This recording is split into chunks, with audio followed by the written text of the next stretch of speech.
one for local news in Ottawa and the Valley. This is City News, now on 101.1 FM and 1310 AM. It's Monday, July 26th. Good morning. I'm Andrew Boyle. Right now in Ottawa, 18 degrees, 19 in Smiths Falls, and here's what's making news in Ottawa and the Valley. The Tokyo 2020 Olympic Games. Victory for Canada in the pool and on the mat. Canadian women adding a gold and a bronze to the country's medal haul at the Tokyo Games, now up to 4.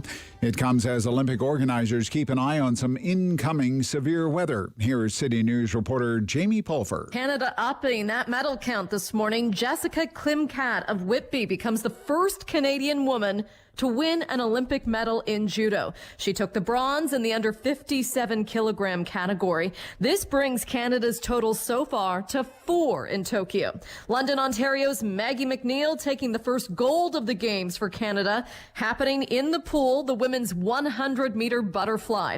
The 21-year-old also won silver in the women's 4x100-meter relay on that same team with Penny Alexiak. McNeil talks about the power in the pool. I'm really proud of how far we've come. We still have a relatively young team, and I don't think we've totally showed the world what we have yet.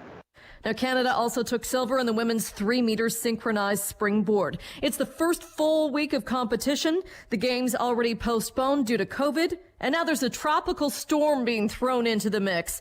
Forecasters expected to hit near Tokyo as a typhoon tonight or early tomorrow. And that means some rowing events have been rescheduled along with archery.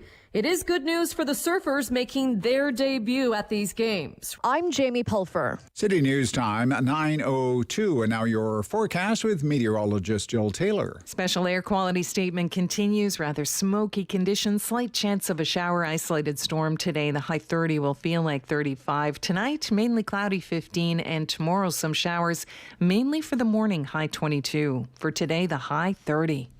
And right now it's 18 degrees in Ottawa. It's 19 in Smiths Falls. City News time, 9:02. It's looking like another day of smoky, hazy skies, as Jill mentioned, not only in Ottawa, but right around the region. A special air quality statement has been issued by Environment Canada. With the details, here's City News reporter Alex Gouge. Environment Canada is warning smoke plumes caused by the ongoing wildfires is leading to deteriorating air quality within the region. City News meteorologist Jill Taylor breaks down when we'll get relief from the smoke and haze. This special air quality statement should come to an end either late tonight or for tomorrow. We get into some showers that'll help to clear the air. And the showers mainly for the morning. It will become less humid as well. The air quality may lead to symptoms such as increased coughing, throat irritation, headaches, or shortness of breath. Taylor suggests limiting outdoor activity or staying inside altogether if symptoms do begin to arise. Alex Gouge, City News. Police were called to the Gatineau River in Wakefield around 1 o'clock yesterday afternoon when a swimmer failed to surface. A search began in the water near the covered bridge. Now, around 10 o'clock last night, police did issue a statement saying a body had been recovered from the water close to where that swimmer was last seen. Canada's new Governor-General will be installed at 11 o'clock this morning. Mary Simon becomes the first Indigenous person to hold the role. Her first speech as GG is likely to touch on themes of reconciliation and youth. Prime Minister Justin Trudeau named Simon as his choice to be the Queen's representative in Canada earlier this month, replacing Julie Payette, who resigned back in January. I'm Andrew Boyle. For News Anytime, follow up online at ottawa.citynews.ca.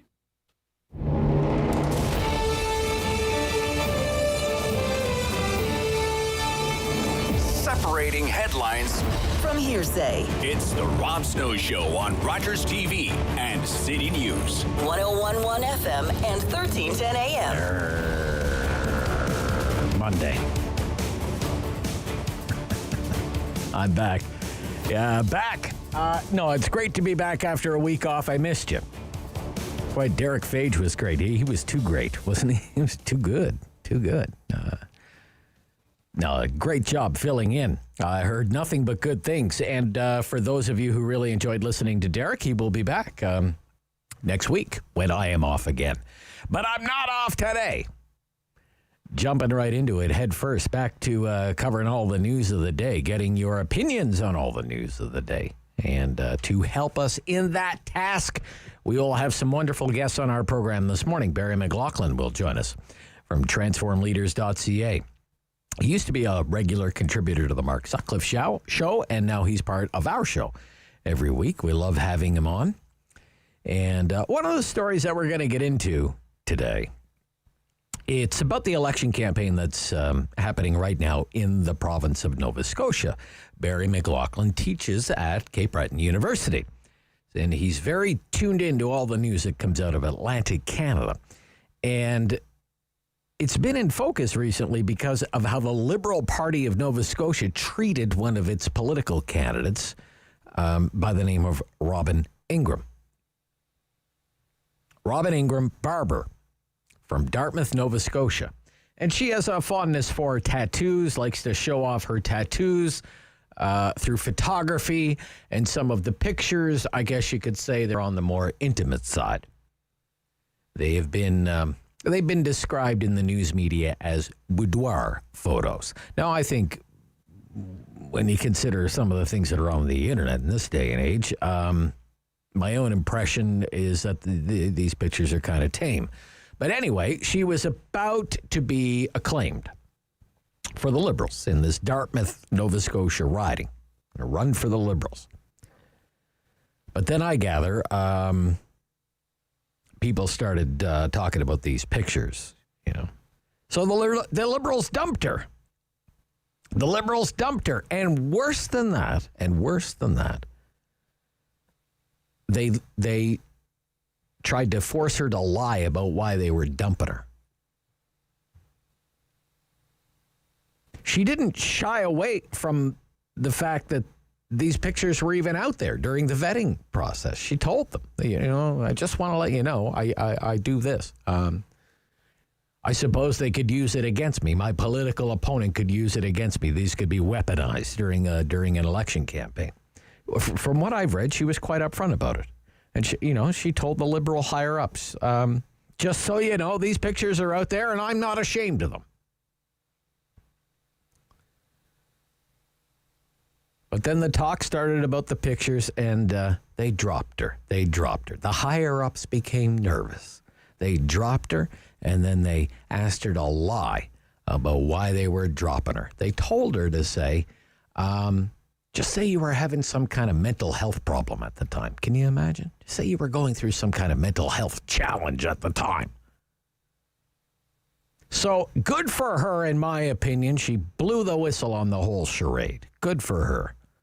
And she told those Liberals in Nova Scotia, why don't you take a long walk off a short pier? And I mean, that's been the biggest story coming out of the Nova Scotia election campaign since the Premier, you remember that guy, admitted that, I have a DUI conviction. He's still the Premier. She's not even allowed to run for the party. And she was asked to lie on behalf of the party. Not a good look. Not a good look. So we're going to get into all of that with Barry McLoughlin from TransformLeaders.ca. We're also heavy into the latest on our fight against COVID-19. It continues. I mean, it seems like the worst is over. But a lot of health officials, they continue to sound the alarm. It is certainly reflected in a lot of the news coverage. Some of the headlines this morning on COVID-19. Doctors, nurses, medical groups call for mandatory vax for all health workers. Dr. Fauci warns United States going in wrong direction. Booster shots on the horizon. We're not out of the woods yet. Fourth wave will be among the unvaccinated. COVID-19 shot should be mandatory for healthcare workers. Pandemic spiraling out of control due to the unvaccinated. French Parliament okays restaurant COVID-19 pass. International passengers at Pearson Airport may have to line up by vaccination status. Montreal Airport abandons dividing travelers by vaccination status. So it's still very much in the news, the ongoing battle against COVID-19, the rules and the regulations. And we're all over that this morning as well. I have to say, We were off last week, went to quite a few places during our week off, hit up a lot of shops, hit up a few restaurants. At one of the restaurants, really no questions at all. There was signage there telling you, when you need to put your mask on, when you don't need to put your mask on. Lots of hand sanitizer everywhere, everything all nice and spaced out, but not taking down names or numbers. No questions about vaccine status or anything like that. At another restaurant, pretty much the same thing, except they did take our name and our phone number before they seated us. But none of the businesses I visited last week, not a single one, ever asked me about my vaccine status. So maybe there's really not much to that story. I don't know. I'm only speaking for myself. Maybe there's not much to that story in practical terms.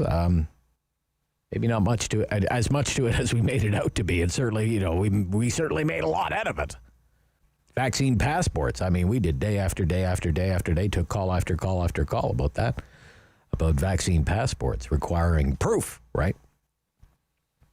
No shot, no service. Now, David, first of all, good to see you again, sir.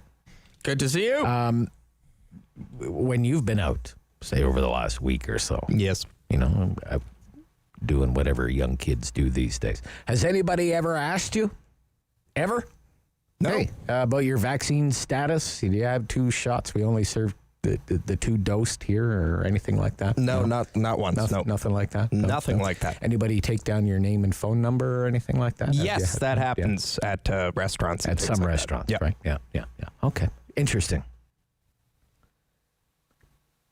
This whole idea of vaccine passports, what's your vaccine status? Just in practical terms, for me, it has not been an issue.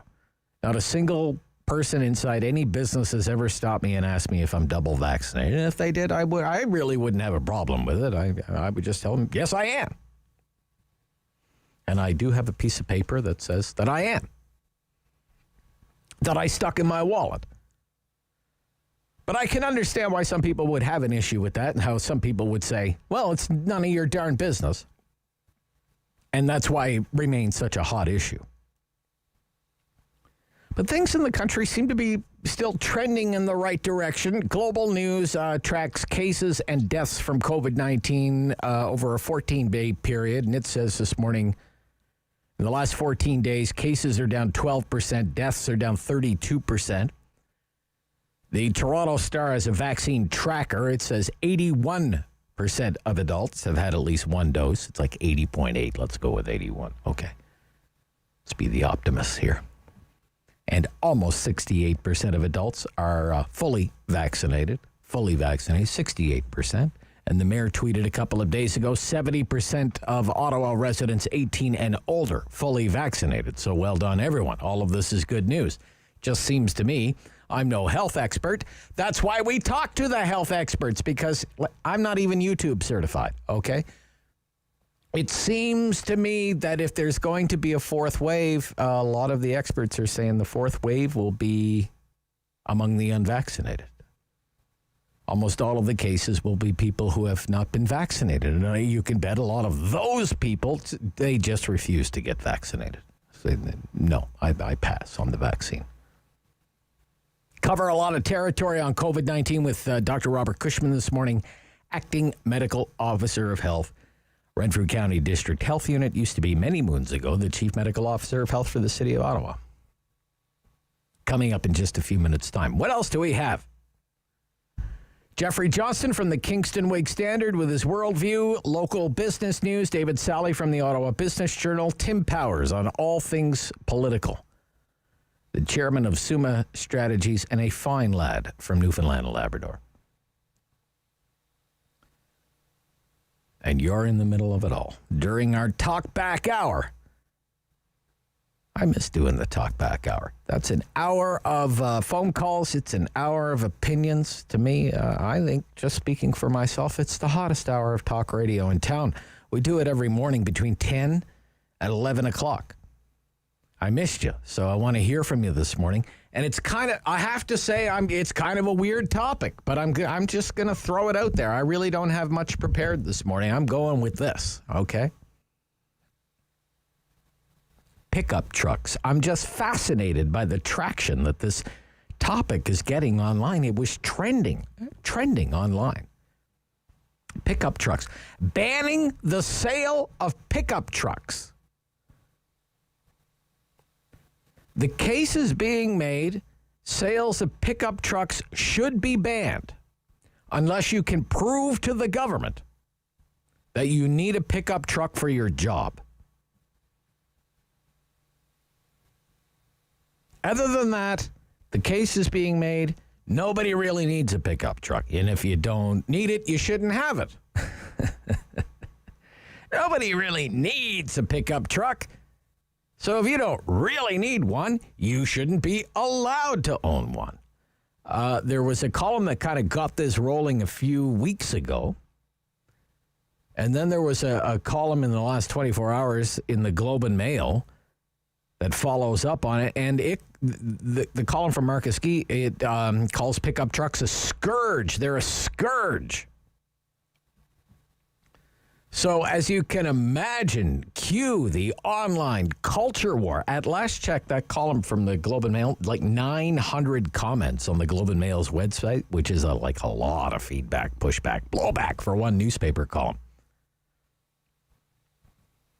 People are warring over this in the Twitter sphere. Even Western Canadian premiers weighing in on Twitter. Keep your hands off my truck. So, I mean, I'm just going to run it by you this morning. I want to know what you think about it. About the modern pickup truck and the people behind the wheel. Should you only be allowed to own a pickup truck if you need one for work? This morning on the Rob Snow Show on City News.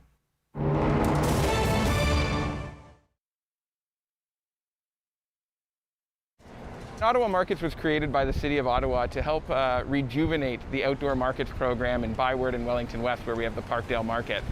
And so we set to work on bringing in the right team with the right experience and reaching out to local vendors and local farmers, because we knew when we did a survey of our customers that was the one thing that was really important to them, both at Byward and in Parkdale, is to start bringing back that local product. And that's what you can see behind us here at the York Street Farmers Market. We put in place a Farmers First policy, which means that we will deal with farmers from the region first. And we're going to give them priority in terms of placement. They're going to have reduced fees in coming to the market. We've also made it free for any farm that's been in operation for under 2 years. The market also put in place a BIPOC initiative, which is a Black, Indigenous, and Peoples of Color initiative, which provides grants and support opportunities for folks from those communities to come on out to the market to reduce systemic barriers that have existed. As a farmer's market, we can have a variety of vendors here, from an artisan to a microprocessor who's taking local ingredients and putting them into a product in a kitchen and selling that, to breweries and distilleries this year, which were changes that the province put in place, which allowed us to bring in a few of those vendors as well, which I think is a nice surprise for people sometimes at 9 in the morning after a pandemic, but it's been going really well, and some of the breweries have been pretty appreciative, because for them, whether it just be doing delivery or curbside pickup, it gives them an opportunity to come back out and talk with their customer and talk about what makes their product so special. Throughout the market, the health and safety protocols that you're going to see, masks are still required. That is obviously the case, and you'll see a number of signs noting that around the area. We've got a number of hand sanitizer units, I call them droids, throughout the area that you can sort of just grab a pump or a squeeze wherever you go. But what we've also had to do is reduce the number of vendor spaces we have in the market by 50%. This ensures that we can guarantee that our vendors are going to have that distance, that we can, have a little bit better flow around the market. But what we also did was, as I said, we created the York Street Farmers Market, which is just microprocessors and local producers only, and that's on Saturdays. In Parkdale, we launched the night market, which is bringing a lot of the same content, but in the evening, and residents are sort of spilling out into the park. So we're looking at what we're doing as trying to support, create, and enhance public space for the residents of the city. It's been great. The community, which is what this market is here for, and then as tourism comes back, obviously we'll welcome all visitors. But the response has been really great. The community's come on out, they're speaking with their wallets and their dollars, which obviously at the end of the day, we want a great experience but it needs to be a valuable economic opportunity for the vendors who are coming out. Ottawa icon. The Rob Snow Show returns On Rogers TV and City News. 101.1 FM and 1310 AM. Hey, let's talk about our battle against COVID-19 with Dr. Robert Cushman, Acting Medical Officer of Health, Renfrew County District Health Unit. Good morning, Doctor. Good morning, Rob. Yeah, nice to hear from you. How goes the battle in your health unit? Well, we're doing well. If you look at cases, we've had 19 in 5 weeks. So that's basically one every second day. But what we're seeing is all these cases are coming in from away, and they do tend to infect families. We had a little, so they don't spread into the community. We had a little problem up in Barry's Bay where a visitor visited a rooming house where people are working at a number of businesses. So that's given us a little trouble. But by and large, things are going well. Cases are down, and we haven't really seen much of the Delta variant. And as for vaccinations, we're at 2/3 of our eligible folks have now had 2 doses, and we're at about 75%. We have a little problem because we have the base, and that really puts us up to a little over 80%. So this is great. I mean, that's in keeping with what the averages we're seeing in Ontario and across Canada. Okay. Are you running up against hesitancy?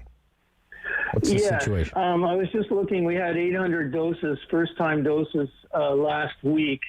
This is the 20% who are eligible. And I've always said, look, if 20% aren't vaccinated and you have the kids up until 11, basically, that's 1/3 of your population. So that gives the virus ample opportunity to get into the community and to cause problems. So we're working on this. Our first tranche here is to get out with these pop-up clinics in the smaller towns, closer to businesses, maybe even in their parking lot, and really encourage people and to roll up their sleeves and take advantage of this, and also to ask employers to make sure that their people have time off. So we think to get the shot. So we think we can do we can probably get to about, between 85 and 90%, and then it's going to get quite a bit tougher, obviously. But do you think it's that people are unable to get the shot because it's inconvenient or because of its availability or what have you, or is it just outright refusal? I just don't want to get... Yeah. Well, I think it's sort of 1/3, 1/3, 1/3. So the first third is, look, our clinics were 9 to 5. You had to make an appointment. Okay. There were walk-ins at the end. So what we're trying to do here is to make it really convenient, and we're hoping there'll be some persuasion on the part of families and communities to take advantage of this opportunity as people see what's going on in other countries and in other places with the variant, with low vaccination rates. And then we get into what I call the sort of hesitant, and it's a matter of convincing them. And one thing we're seeing is, you may not be able to go to the United States. You may not be able to go to your favorite restaurant. You may have trouble. I heard of a wedding where, they told unvaccinated people not to come, basically. So there'll be pressures there. And also, just so people understand, we now have such experience with this vaccine. Yes, it's a strong vaccine, and some people have reactions, but by and large, things are very good. And we know what damage this disease can do. And I've also said to this group, look, you're the ones who are going to lose because it's your jobs. It's your the 20 to 40 group, and also it's your young children. So, get a shot. You may have a flu-like illness or a sore arm for a day or two, but it beats being locked up in your house for 2 to 3 weeks because it got into your house. What is being done in terms of school planning from your perspective? Clock is ticking here. We're doing a lot of planning. The schools have done very well. We had very few cases in the schools. There's some schools in neighborhoods where there's a lot of virus, a lot of COVID, and clearly there's a difference there. As you know, the high school students are now vaccinated. Most of them, we're running at about 70% there, so we have to work on the other 30%. And most of them are going to get a second vaccine 2 weeks before they go back to school. So the real issue is school staff, to really encourage them to have very high vaccine rates. And hopefully we'll get the vaccine approved for the primary school students. But also just safety measures. We know that's how you can control the virus. And the schools have done a really good job last year Personally, I think the schools were closed for too long. It didn't really warrant that. But that's what, the province decided. So these kids need to go back to school. I mean, they have suffered so much, not only their schooling, but their mental health, and parents who have these kids at home. It's been tough. So all the collateral damage from COVID. So I'm confident that we can do this, and we can get back to effectively in a COVID precautionary school, and we should have a little problem. Okay. In Renfrew County, I'm not sure what the local ordinance is. Do you have a mask bylaw in the county, or ours in the city of Ottawa is supposed to be in effect for another month? The mask bylaw. What's the situation there with mask bylaws? Yeah, that's a great question. You see, we're with the county. Yeah. And the bylaws lie with the municipalities, and don't fall off your chair, but I think there's 17 or 18 of them in Renfrew County. So that's just not on, and they don't have the bylaw officers to enforce them. So what we did was we relied on the province's emergency measures, and we were able to issue what they call Section 22s when we see problems. So I think we'll have to see what the province does. We don't have the autonomy that the city of Ottawa does to either, be more aggressive or less aggressive than the province. And but on the other hand, a lot of these places are private businesses, and they get to, they can say what they want about masking, and they can also say what they want about vaccinations. And so hopefully these businesses, to protect their workers and keep their business open, and also to satisfy, 80% of their clients, hopefully they're going to make a statement as we move on. Okay. What do you think the fourth wave will look like? Oh, that's the crystal ball question. We're seeing this in the United States, in Britain. The question is, when and how bad, and also is it going to be the Delta or is it going to be something else? But clearly, there's two keys to this. One is to keep the level of activity down as low as possible. And as I said, there's a real problem with travel. We have to be very careful with that. All of our recent cases can be people either came from the U.S. or even one from Africa or from other parts in Ontario. So we have to be very careful. And the other side of the coin is the obvious one. We have to get that vaccination rate up as high as possible. And if we can get it to 90%, and if we can get the primary school kids vaccinated, that probably won't happen before, the beginning of winter, but hopefully we can make some progress there. So being very careful and respecting the damage travel can do, and rolling up your sleeve. Dr. Cushman, thank you for your time this morning. My pleasure. Have a good day. You too. Bye-bye. Dr. Robert Cushman, Acting Medical Officer of Health for Renfrew County. This is The Rob Snow Show on City News.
news in Ottawa and the Valley.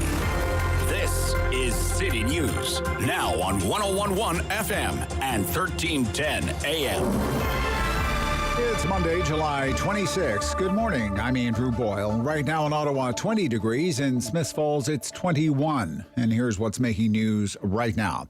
2 more medals, including early this morning on the judo mat when Jessica Klimkate won bronze for Canada. Earlier, swimmer Maggie McNeil with an outstanding effort, actually in 7th place at the turn, caught and passed everyone to win the gold in the 100-meter fly. OPP looking for witnesses to a collision on Sunday afternoon on the 417. Police say it appears just a few minutes before 6, a couple of vehicles were racing eastbound from Greenbank. They collided. A pickup truck and a silver sedan appeared to have been racing, and the silver sedan left that collision scene. OPP is hoping other people may have witnessed that collision or have dash cam video to help out in that investigation.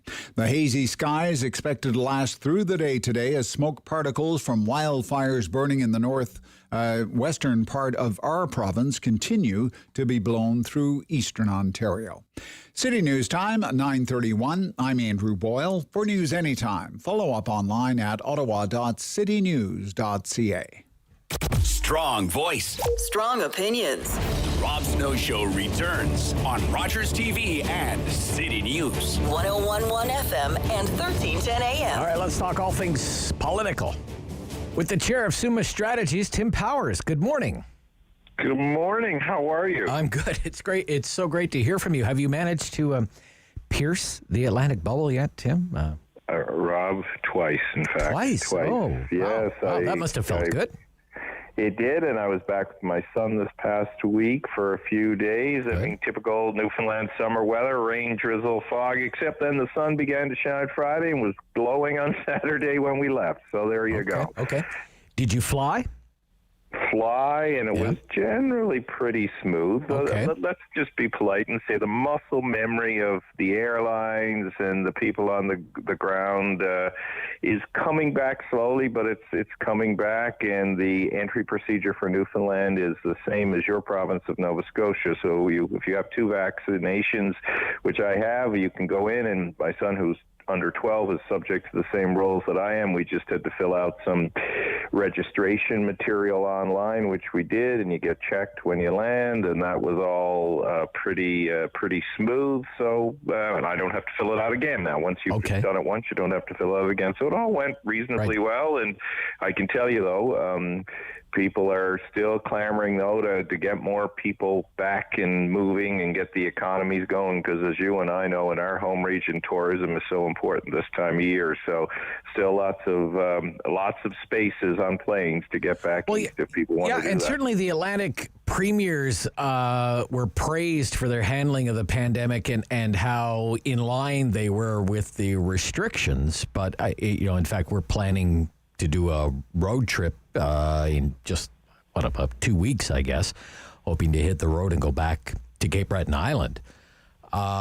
It's and over to Prince Edward Island as well, I should say. And it's, depending on where you want to go, there are different rules. They pretty much waived them all for New Brunswick, but I actually have Jennifer kind of working on I don't know what our immigration papers, so we can go. You have to attest to certain things and everything else, right? Got to do it all, yeah, for sure. You got to do all of that, attestation that you're, and we had to send forms. We had to send pictures of, or I had to anyway, of all of the vaccinations that I'd had, and so there is, people are talking about this vaccine passport. Well, we have them in certain parts of Canada right now if you want to go somewhere. Yep.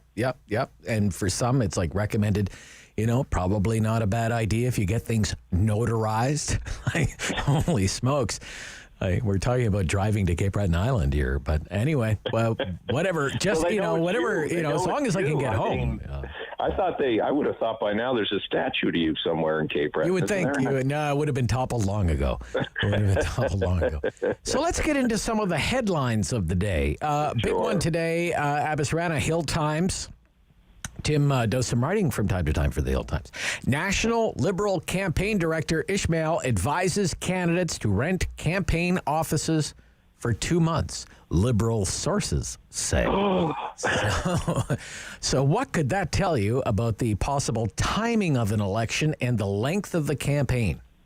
We'll start with the length of it. It's no surprise that you would have to rent a campaign office for 2 months, because the shortest period the campaign can be is 36 days. So I don't know many realtors or landlords, I should say, that just give you 36-day leases. So right. You're going to be taking 2 months anyway. The maximum is 50 days. So I don't read much into the length of campaign into that, other than it will be impossible to rent an office for just 1 month, because it's 36 days is the minimum writ. So no surprise there, although I'm sure it will confuse some people.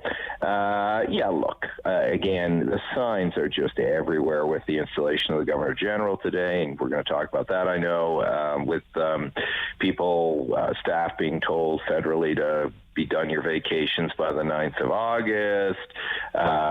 You go out, as I was in Newfoundland and Labrador, you get a sense that among political people there that they're all getting ready. So barring, as I keep saying, barring some unforeseen, unwanted outbreak of a strong variant of concern, we are going to the polls starting sometime in mid-August, maybe even, Rob, before your beloved province's election ends on August 17th. Right.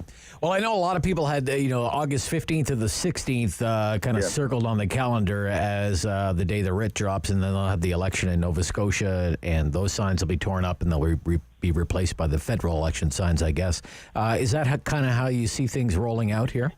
Yeah, I mean, there's this silly nonsense that, you can't call an election till another one's done. Well, what does 2 days matter, right? In this circumstance. So, I believe they could probably call it on the 15th or the 16th or the week after. I think the date they seem to be aiming for, Rob, is the day that Parliament was originally supposed to return, which is on September 20th. So that means they have to call it either the 15th or the 16th to get that. Yeah, they would, because that would give you the 36-day minimum. Right. Yeah. We'd vote third week of September, 20th, 21st, something like that. Yeah, the other date is September 27th, so it could bleed into that period if they went on the 23rd of August or 22nd of August. The tradition seemingly recently has been calling on the Sunday, so I think that's the 15th, isn't it? Or I'll just look. Yeah, so anyway, all right. So I think it's going to happen. So there is a poll. Now, it's not an Abacus poll. It's an Ipsos poll. But there is a new poll out for Global News Ipsos. COVID-19, no longer top issue facing Canadians. No longer top issue. And it says, according to the poll, quote, the current top-of-mind issues Canadians are now thinking about the most are healthcare, affordability and the cost of living, climate change, and the economy, largely the same as 2 years ago. Isn't that interesting? So we've kind of, what do you think of that? We've kind of come full circle on the issues, Tim. Well, I would say, again, I haven't gone through the entire Ipsos poll, but I could see COVID and healthcare, you could argue, are interchangeable. Right, yeah. And as is the economy. I find it hard to believe that COVID is not going to influence a lot of the way people vote. Certainly that's the argument the federal government is going to make. I mean, current federal government, the Trudeau government, I think the Conservatives under Mr. O'Toole, who, by the way, is in Newfoundland today doing some pre-election touring, are going to argue that, look, we need to focus on affordability. We need to focus on the economy going forward. It's great we're moving out of COVID, but there's been significant damage, and we need a realistic plan to get through all of that. So, I think those issues will come to the fore. You'll remember you flagged rightly 2019 affordability. That was the word out of every commentator's mouth when we had panels like this, because it was such a potent issue, and I think that's still the case, because there's a lot of carnage that's been had in COVID-19, and we'll see more of it when government supports run out. I mean, housing prices are through the roof in Newfoundland, for crying out loud. I know. I mean, they're through the roof everywhere, but but people aren't as anxious right now because federal supports are still giving them some sort of safety net. But they're not going to last in their current form forever. And the Prime Minister is also going to want to have an election when he can point out that he's provided them support and that those supports still exist there. So often what you find with voters, as we know, not to be rude to those of us who look at these things and Canadians in general, is that they do look, as we all do, at what's in front of us right now. What's our immediate issue, and what are we concerned about? So the Trudeau government's going to try and put everybody in a box around all that and say, hey, it's okay right now. We got you through this. We'll do better. Just be grateful you've got your checks coming in and onward. I mean, that may sound simplistic, but often ballot questions are. Okay. Mary Simon, as you mentioned, installed this morning as the Governor General of Canada, first Indigenous Governor General in Canadian history. What do you think she brings to the table? What do you expect her to promote during her time in that office? As I mentioned to you before when you talked about it, and again, not to be one of those Ottawa blowhards, because I'd never be allowed back in Newfoundland if I transformed into one of those, but I have done some work with her in the past. She's not an intimate friend or anything like that, but I've worked with her and her husband, who you know, Whit Fraser, the journalist, know him a little bit as well. I think as she has demonstrated in the other leadership roles that she's taken, there will be a focus on reconciliation. I think that will be part of her speech. I think there'll be a focus on the North. I think she will bring a bigger picture type of thinking as best she can in that role to, Canada 15 or 20 years from now as reconciliation evolves and what it should look like. I gotta say, I find it really frustrating, and I understand that's the nature of Canada. Maybe we are getting back to normal, but there have been so many complaints made to the Official Languages Commissioner about the fact that she currently does not speak French. I mean, God, we must be back to normal, Rob, and people are complaining about that. I suppose so. What do you think about the way Robin Ingram, her name, the way she was treated by the Nova Scotia Liberal Party, Nova Scotia, in the election campaign right now? Is C.D. Howe and some of the old guys, McDonald, are they still running the Liberal Party down there? I guess mean, it's that, like that the Liberal Party they are, I guess. Oh, yeah. I mean, it's like the party's being run by 85-year-old white men who've not been in touch with reality. I mean, Ian Rankin, who's not even 40, trying to convince people he's a more engaged, progressive premier, has failed miserably here. So what? Robin Ingram posed in boudoir photos. I mean, who cares, right? Apparently the Nova Scotia Party does. I mean, I thought our province could be old school and uptight. My God, Rob, how ridiculous. Yeah. Okay. I want to ask you just one more thing, because you have been home to Newfoundland and Labrador. I know you also, from time to time, you do some talk radio down there. Mm-hmm. Doing it in the next 2 weeks. Oh, Maybe you'll have to come on. Well, you invite me, and I'm at your disposal. I love being on that radio station, VOCM. It's one of the great radio stations in Canada. Voice of the common man. Common man, that's right. In Newfoundland and Labrador, the Premier assembled this task force led by Moya Green, and she released a report calling for incredible austerity in Newfoundland and Labrador. I mean, cut healthcare, cut education, raise every tax, sell every crown asset that there is to sell in sight. Recently, we saw Memorial University is going to double tuition, for example.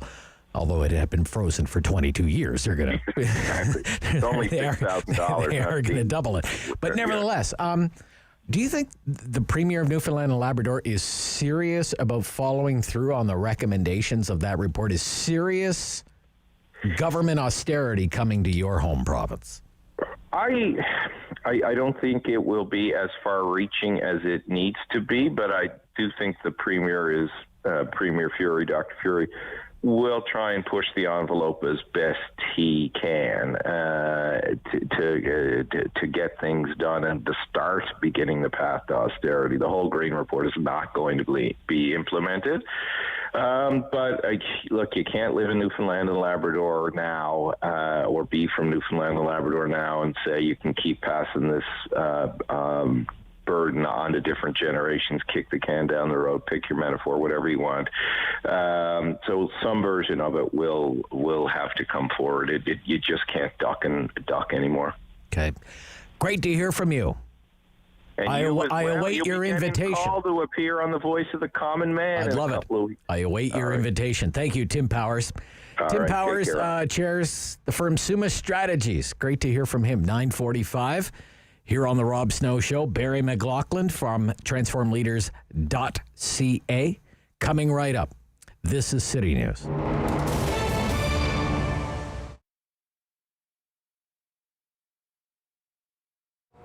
So the birth of absinthe was 2002, I think, 2003, and I was working at Urban Bistro, happily, where Allium is now. And then the space where Holland Cafe was came up. It's on the corner of Spencer and Holland. And I spoke to the landlord, and there's a lot of interest from a lot of other people, but he and I just, got along super well, and he put a lot of faith in me. So Carmen Turner is his name. He gave me the lease to the place and really pretty much gave me all the equipment in the place. So I was really lucky. I've been really lucky with landlords that way, actually, both my current landlord and Carmen Turner. Because if there hadn't been Carmen Turner, there wouldn't have been absinthe. So we were there for a few years and just sort of outgrew the place. And then now we're here. It's obviously been tough, and it's been tough for everyone. I mean, that's been the big democratic sweep of in restaurants and the hospitality and the arts that we were talking about earlier. It's like everybody's been impacted pretty much the same. From everybody that I talked to, we're down 80%. We're climbing out now. I think one of the saddest things is everybody, we went down to 2 employees from 25. And we're now at 4, and we're bringing 2 new people on this week, so we'll be at 6. So it's little steps. So it's been tough. It's I've got the most expensive clubhouse ever here, because some days you come and you don't do any business, but you're here. But I'm grateful for what I do have. I think everybody's optimistic now, not necessarily just about the vaccine, but about the vaccine, spring, being able to be outside. I think you're going to see a lot of pop-up things happen in parking lots and on sidewalks and like that, rather than being actually inside somebody's commerce. I think we'd like to take it outside. I know my staff would. My staff like the outdoors now, all of a sudden, all 4 of us. 6 soon. We'll be doing some business in the patio in the parking lot, and we have a patio out front.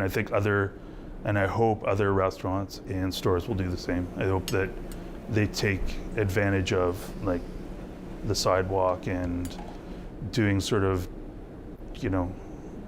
guerrilla marketing and stuff like that, and really shaking it up a bit. You can find us at Absinthe Cafe at 1208 Wellington Street West in Hintonburg. And you can find us online at absinthecafe.ca. So keep up with Rob. The Rob Snow Show returns on Rogers TV and City News, 101.1 FM and 1310 AM. Barry McLoughlin is back with us, senior partner, TransformLeaders.ca. Barry's had 3 decades worth of experience coaching political leaders, executives, CEOs in things like crisis communications and leadership communications. He's a fellow at Carleton's Masters of Political Management and an adjunct professor at the Shannon School of Business at Cape Breton University. Good morning, Barry. Good morning, Rob. Hey, how are you? I'm great. Welcome back. I hope your summer's going well. Great, and I really enjoyed myself even with your fill-in there. He's wonderful. Couple of chats. Yeah, Derek's great. Derek Fage from Rogers 22. Now, I want to ask you about the Nova Scotia election campaign because it's underway right now. And the Robin Ingram story, okay? She was supposed to be acclaimed by the Liberal Party of Nova Scotia, went through the whole vetting process. She admitted there are these pictures out there of me showing off my tattoos. I have an OnlyFriends account. I hope you are okay with that because I'm okay with that. I'm not ashamed of it or anything. But then the pictures surfaced and the party dumped her and then asked her to lie about the reason why they were dumping her. Why do you think, what do you think about the way this situation unfolded, Barry? Well, you know, in an election campaign or in politics, period, you always have to figure out what's the issue here. So if you're the opposition, whether PC or NDP, you're figuring out what is the real issue here. Is it that they asked her to step down as a candidate, or do they ask her to lie about why she stepped down as a candidate, which is a very, very different issue. And you combine that with the Premier's, really not quite fully forthright admission with regard to his drunk driving charge. He told the party leader, which he considers to be telling the public. So it was only disclosed when the media got onto it. So to me, if I were the opposition, I'd be all over this on a character issue of the Premier's, that in his name, they told her to tell a lie to the public, and she did, and then she thought better of it, and good for her, by the way. So this is just a real mess, and it's coming on the heels of another, I think it's almost like a character flaw that he's got to watch for. This could become a real issue. Yeah, the character of the Liberal Party. Well, sadly, Right. And who's in charge of the Liberal Party? It's the Premier running for re-election. That's right. It's much more personal than that. Yeah. So I think it's an issue that it all depends on how the opposition deal with this. Sometimes they get it wrong and go on the wrong side of the issue, calling him a prude. Wrong point. That's not the point. The point is that she was asked by party officials to step down and tell a lie as to why she stepped down. Okay, let's talk about Mary Simon being installed this morning as the country's new Governor General, first Indigenous person to hold the role. Before we get your take on what you think she can contribute or is expected to promote, I want to know, look, that institution, the Governor General, Rito Hall, has taken kind of a beating. What do you think she can do to restore just some confidence or faith in the institution? Yeah, you're right. It has gone into decline in the recent years. We've had some very good governors general. Certainly David Johnston would be an excellent example of that. But really, I think that she has an opportunity here to refresh it, put a stamp on it that's very different. The fact that she is Indigenous Canadian, I think, is a huge step forward, very, very timely. It's all on how she handles it. I mean, she is Governor General of all the people, and she has to demonstrate that. Her very first thing today is to show her role as Commander-in-Chief by laying a wreath at the War Memorial. That's a very important role for the Governor-General. So I think that it's more of an opportunity. If she's just a caretaker putting in a couple of years, it's not going to do much for it. The fact that she's not bilingual is a challenge, because in Quebec, the role of Governor-General is not exactly high on the priority list or perception list of the people of Quebec. So I think she has her work cut out for her. I think it's restoring the credibility of the office after the debacle of the past few years under Julie Payette. She's got to restore it. And don't forget, the Prime Minister is perfect timing. I mean, he's got to have a new Governor General in place before he pulls the plug. Right. So he's been able to do this. And I think it's a positive step, because if he had gone with the situation as is, it would have reminded people, you got to get your key appointments right. And what do you expect her to promote in her role as Governor General? Well, I think healing and reconciliation is the big theme, and we're a long way from that in Canada. And it's the timing of this couldn't be more effective, more important than right now. There's a lot of reconciliation to be done in meaningful terms. Keeping the flag at half-mast, for weeks and months on end, I don't think that's really the issue. I don't know why that's continuing, but I do think meaningful actions is what Canadians are looking for. I want to ask you about incentives to encourage people to be fully vaccinated. We've seen some American states have been doing this, some provinces as well. They've been offering, financial goodies.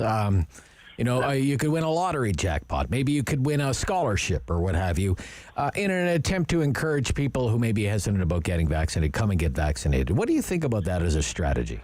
Well, I think it's throwing jelly at the wall to see what sticks. I mean, everybody has to, by definition, be included in the lottery. So that means you and I get to be included in the lottery after the fact. It's very untargeted. You're trying to reach the 40% that have not got the second dose. It's an untargeted effort. I guess it's not a total waste. It's just very untargeted. I think it boils down to if people are convinced they can continue with their daily lives without having to get vaccinated, then they'll just continue the way it is. Thanks very much. They will not be motivated by PSAs, commercials, anything else. It's not going to move them. The only thing that's going to move them, frankly, is you cannot continue to do things that you thought you could do without showing a vaccine, either passport or proof that you're double vaccinated. That seems to work.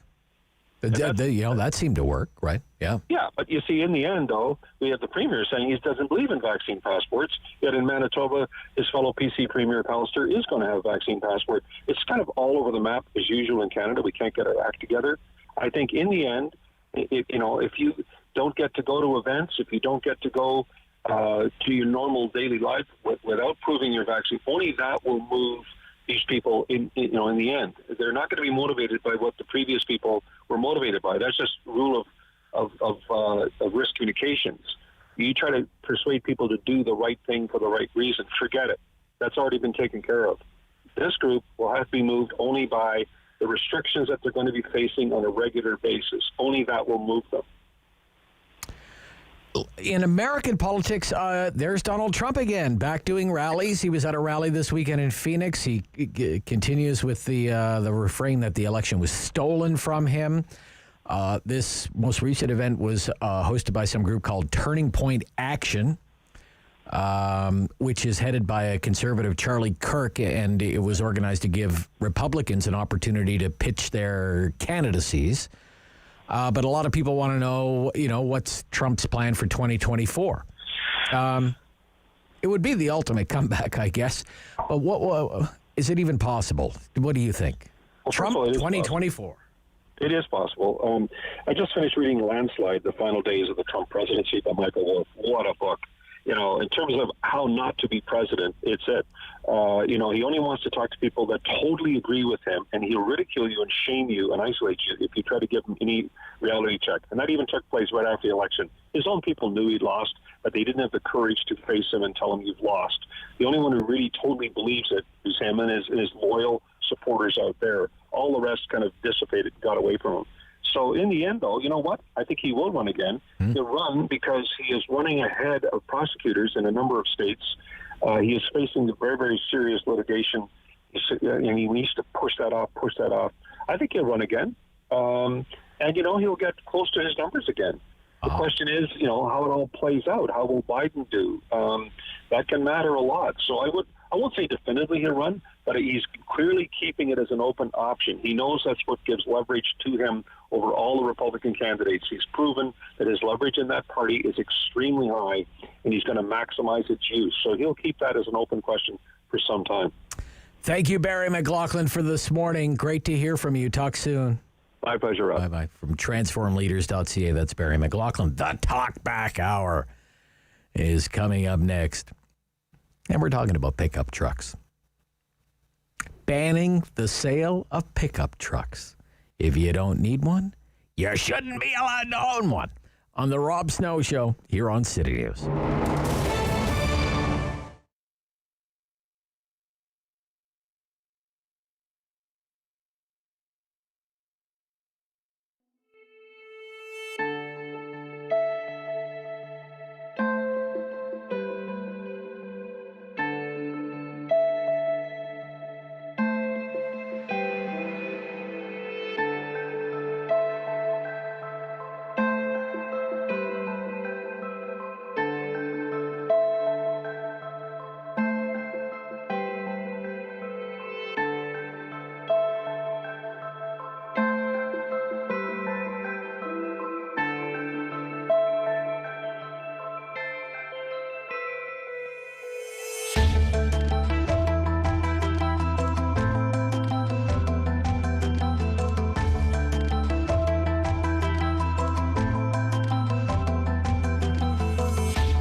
on for local news in Ottawa and the Valley.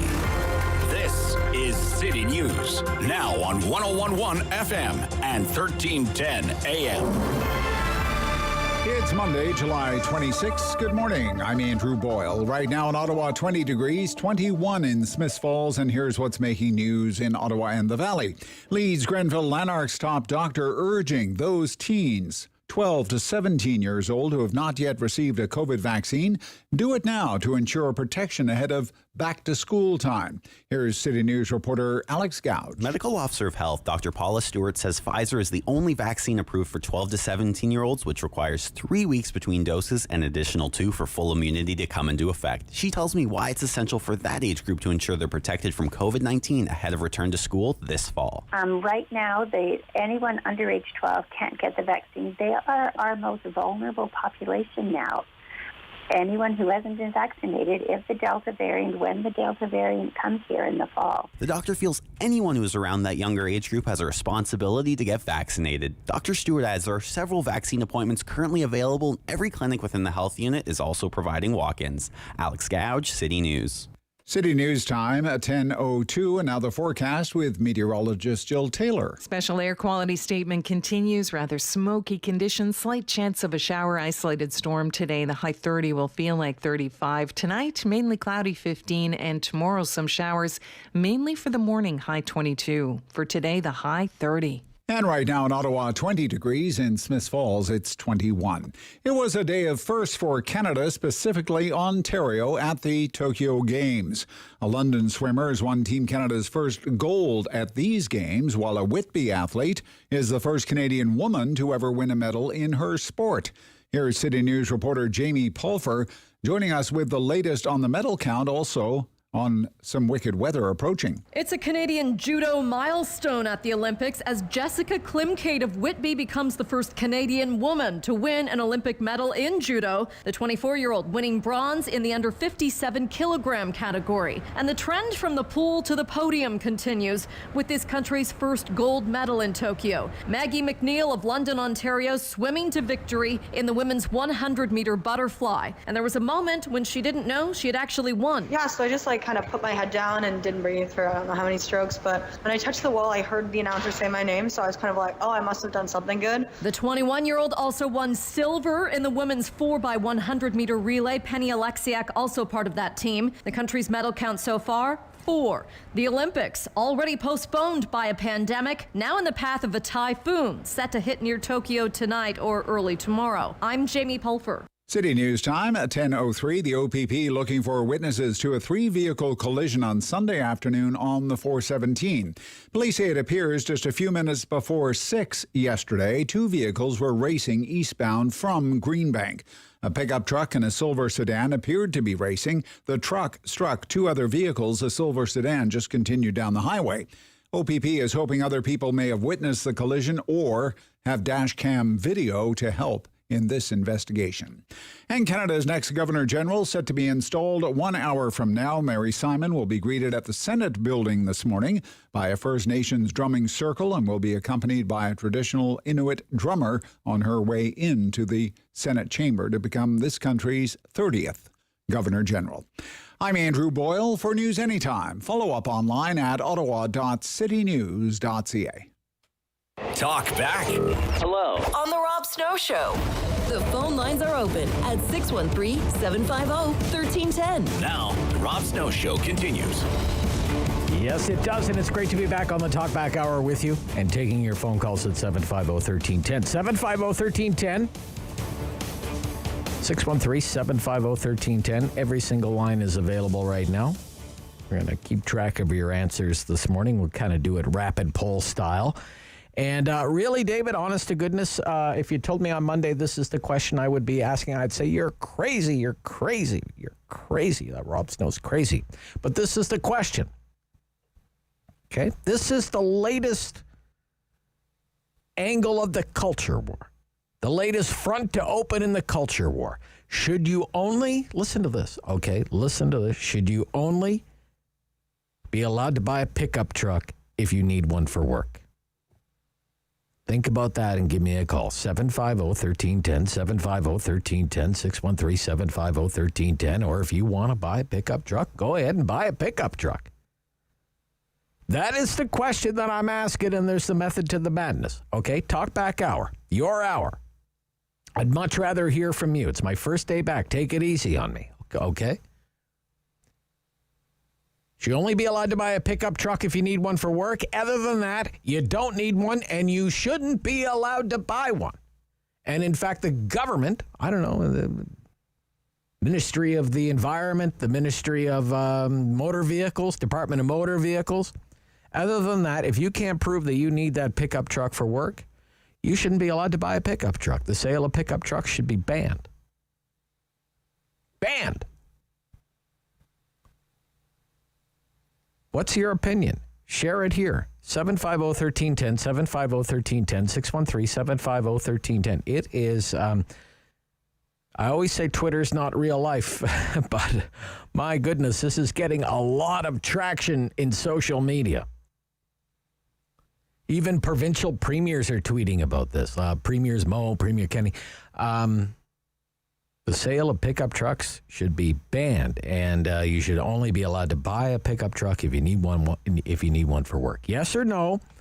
Why or why not? At 750-1310. I mean, I'll bite. I mean, there must be something to it.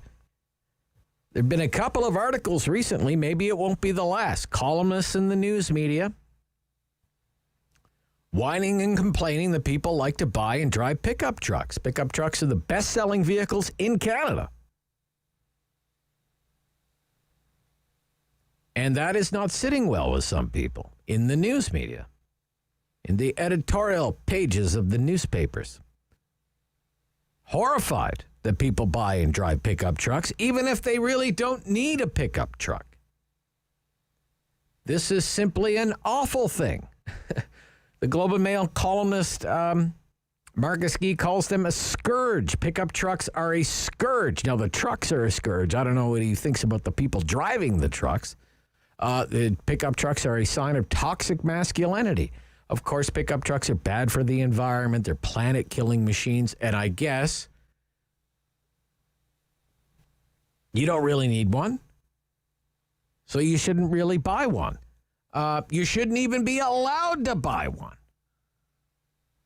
if these columnists had their way. Unless you really need one for your job, you shouldn't even be allowed to buy one. This is where we are in the culture war. It is the war on the pickup truck. I mean, there's something to it. It's all over Twitter. Top trending story early this morning for the Globe and Mail's website. Like 900 comments for one column. 900 comments. Can you imagine? All right, let's get to the phone calls here. Get your opinion on this burning issue of the day. Neil in Stittsville. Good morning, Neil. You're on City News, sir. Good morning. How are you? I'm good, Neil. How are you? Fantastic. Thank you. Good to hear. Should you only be allowed to buy a pickup truck if you need one for work? Nope, not at all. Okay. Why do you say that, sir? With the pandemic, everyone's doing their own work, right? So everyone pretty much needs a truck. I have a cottage. I've got property outside of the city. Okay. And I'm a tall guy, so I don't fit in anything other than a truck. Oh, I see. Okay. You're a big guy. Yes. Need a big vehicle. Yeah. Okay. 6'4", and I don't fit in. I literally do not fit in cars. Okay. All right. Okay. Understood, Neil. Understood. It's kind of wild and crazy that people would say, even suggest, well, Neil, you shouldn't be allowed to buy a pickup truck. Like, Neil, what do you do for a living? What do you do for a living, Neil? Well, I'm a government employee. Government employee. You're a government employee, Neil. What do you need a truck for? Well, I have a great extracurricular life. A good extracurricular life. I love the way you put that, Neil. Thank you. Thank you for your call. Okay. Yep. There you go. Oh, yes. I'm going to keep track of this. The question is, should you only be allowed to buy a pickup truck if you need one for work? Yes or no? I'm putting Neil down as a no. 6'4" Neil. No. All right. There we go. 750-1310. 750-1310. Barry. Good morning, Barry. Good morning, Rob. You'll only be allowed to buy a pickup truck if you need one for work. What do you think of that, Barry? Former truck driver. Barry's a former truck driver. Big rigs, right? Yeah. Yeah, that's it. Well, I agree with that former caller there. You know, if you're big and tall, I'm 6'3", and I have a hard time even just with a van. There's lack of leg room, and I find a lot of the new cars, they make them for people that are like 5'5", and you're boxed in and that sort of thing. So for you, it's about comfort. It's about comfort, right? Yeah, well, being able to stretch your legs. And sure. A lot of people have the misconception, I think, Rob, that they're safer in a pickup truck. But if you've ever seen a lot of these pickup trucks, are made with aluminum frames to make them lighter, and so they don't consume as much gas and stuff like that. And they're really not that safe as far as the front end getting all folded in from a bad accident. I know because I've had a pickup truck rear end me on a semi-trailer right on Industrial Avenue years ago, and it just folded the front end of that Ford in so bad that the guy was pinned. Right. And there was gas leaking and everything else. Well, I found it interesting a few years ago, Dodge, which has the Ram, for years it was guts, glory, Ram, right? It was like Dodge Ram, big, strong, tough Dodge Ram, be a tough guy. But now they're totally changing the way. Now when you listen to a Dodge Ram commercial, I have a Dodge Ram, by the way. When you listen to you know what their line is now? The most luxurious vehicle. The most luxurious pickup truck available. It's not about being tough anymore. It's not about getting dirty anymore. It's about the rich Corinthian leather now, Barry. Commercial, Rob, where the truck is in the mud, in the bush, out in the forest, and comes driving out of the bush onto the highway, and it's pouring rain, and the last line in the commercial is, and it cleans up real nice. Yeah. That's right. They show the rain washing all the dirt off. That's right. Yeah. By the time the guy gets that's a Dodge. I think that's a Dodge commercial too. Yeah, it is. Yeah. And I remember Barack Obama, when he got voted in years ago, I think on his first term, he said they were going to get rid of the pickup trucks and all the gas guzzlers and stuff like that. Sure. Well, I mean, I think the industry's moving that way anyway, Barry. The industry's moving that way anyway. I mean, there are going to be electric pickup trucks at the local dealer sooner rather than later, just because the industry is moving that way. But we have columns in the papers now saying ban the sale of pickup trucks unless people need them for work. That you shouldn't even have the option of going to your local car dealer and even buying one just because you happen to like whatever. The room, the power, the versatility, whatever. No, they're a scourge. That's a scourge is how it's described. Dave in the West End, what do you think, Dave? We should have the name of the genius that thought that up. Should you only be allowed to buy a pickup truck if you need one for work? Exactly. Yeah. Who dreamt that up? Well, we should have his name or whatever. I can't buy a pickup truck. The wife can't get in. Okay. So the day she dies, I got one on order. Oh, I see. Okay. All right. One last thing, Rob. Yes. This election that's coming up, if you think that corruption is running rampant now, imagine what would happen if they ever got a majority. Okay. All right. Put that one in your pipe and smoke it. I will. Thank you, Dave. All right. I don't smoke a pipe. But 10:15, kind of doing a rapid poll, summertime topic, because it's in the news media, so there has to be something to it. We have some columnists now who are calling pickup trucks, they're a scourge on Canadian cities, the scourge on the roadways, the pickup truck. And you should only be allowed to buy one if you need one for work. I want your opinion on that. It's 750-1310. You're in the Talk Back Hour here on City News.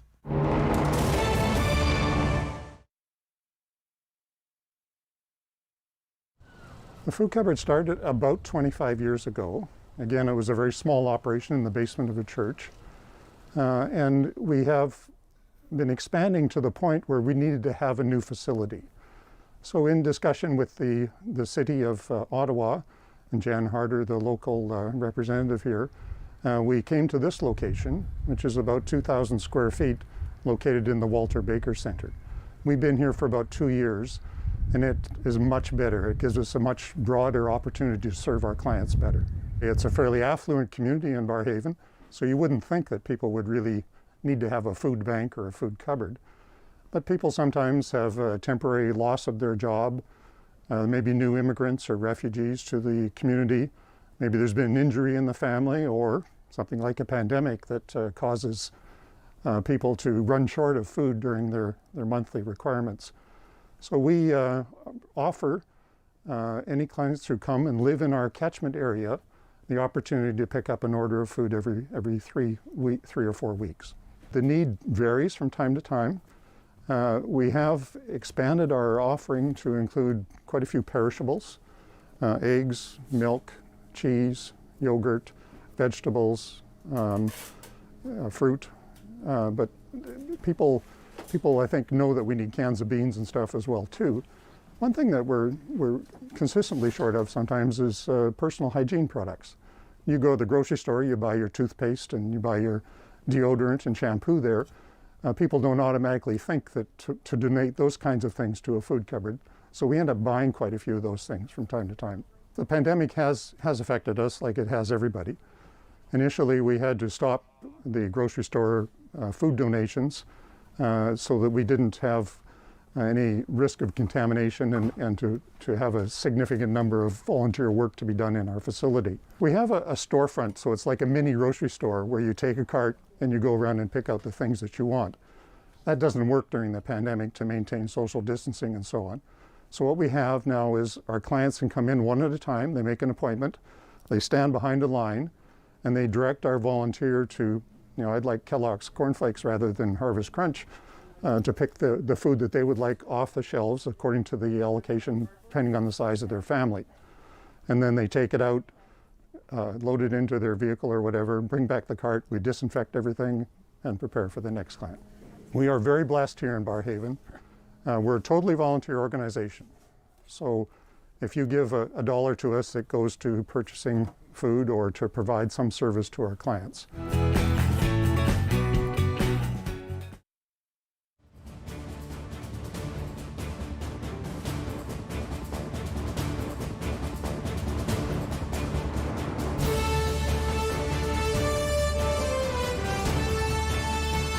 To talk back on the Rob Snow Show. Have your say and call now. 613-750-1310. Should you only be allowed to buy a pickup truck if you need one for work? Couple of columns, one from Marcus Gee, Globe and Mail in the last day or so. He wasn't the first out of the gate, though, saying that we need to put a stop to all the cowboy wannabes out there. The first, I believe, was David Mastracci, and I'm saying it like that because there's an E at the end of his name. Writing for a news outlet called Passage, which I have to admit I'd never heard of before. But this is what he wrote a couple of weeks ago. The column in the Globe and Mail, very much the same theme. Headline, "It's time to ban the sale of pickup trucks, reducing further climate destruction and harm from needlessly fatal road accidents is more important than corporate or consumer freedom." That's the headline. Time to ban the sale of pickup trucks. Let me read a little bit here and then I'll get back to the calls. Just a second here. Got to give you this is the argument, the case that's being made, okay? Quote, "The world is facing climate catastrophe. But there's still a chance at avoiding the absolute worst case scenario. In order for that to happen, we need to cut back on greenhouse gas emissions." It goes on. "Drastically cutting emissions from the transportation sector is of the utmost importance for a successful climate strategy. One way to help to do that is to ban the sale of pickup trucks to all consumers unless they're able to meet strict requirements to prove it will be used primarily for work purposes. 4 of the 5 top-selling vehicles in Canada are pickup trucks. Sales of certain models are up by as much as 41%, and this is part of a global trend. It's a troubling one, as pickup trucks pose risks on the road and to the environment. And yada, yada, yada, yada, yada. Okay? So that got the ball rolling. Banning the sale of pickup trucks unless you can prove, I guess, to the Department of Motor Vehicles that you just absolutely must have a pickup truck in order to, put food on the table, feed your family, needed for work. And if you don't need a pickup truck for work, you shouldn't be allowed to even buy one, even own one. Maybe they'll come and get the one you have in the driveway now and tow it away.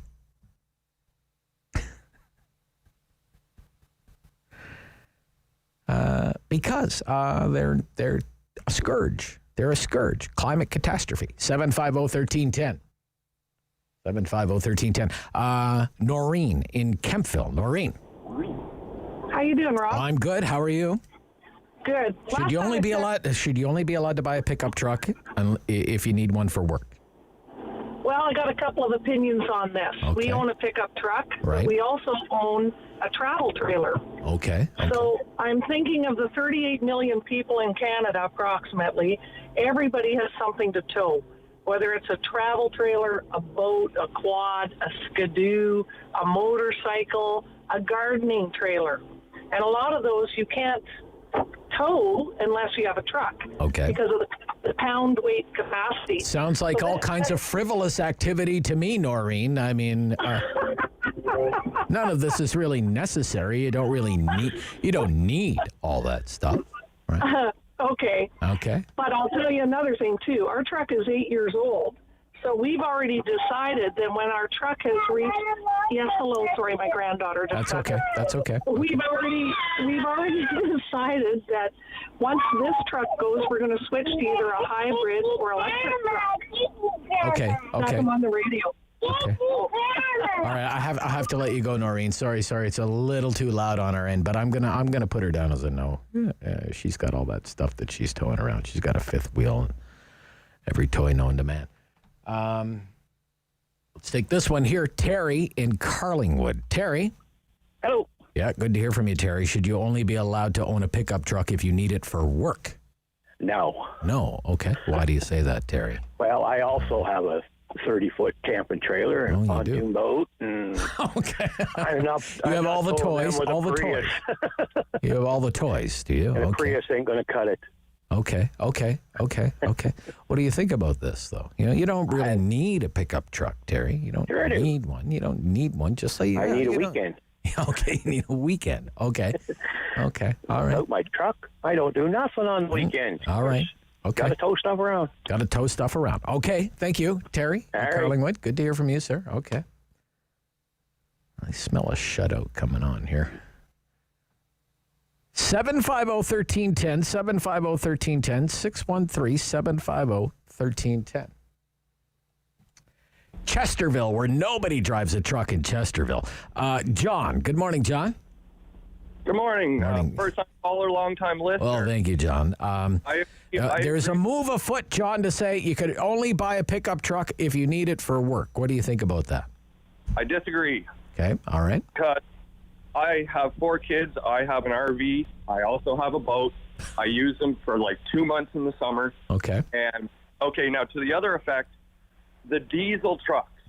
I think that maybe there should be stipulations on the big diesels. Okay. Only used for commercial.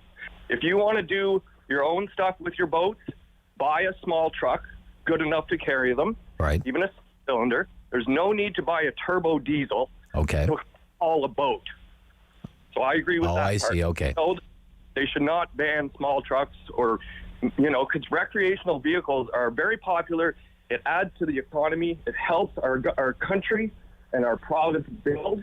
And people like to go camping, Rob, and people like to go on their boats with their kids, their family, and it's good recreational time. It's healthy, and that's all I have to say, my friend. Very well said. Thank you, John. Thank you. Okay. All right.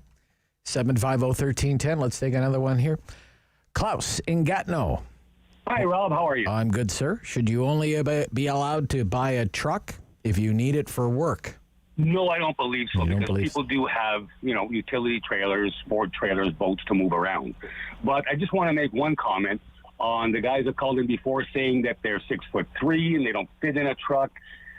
Oh, they don't fit in a smaller vehicle. Yeah, they don't. Yeah.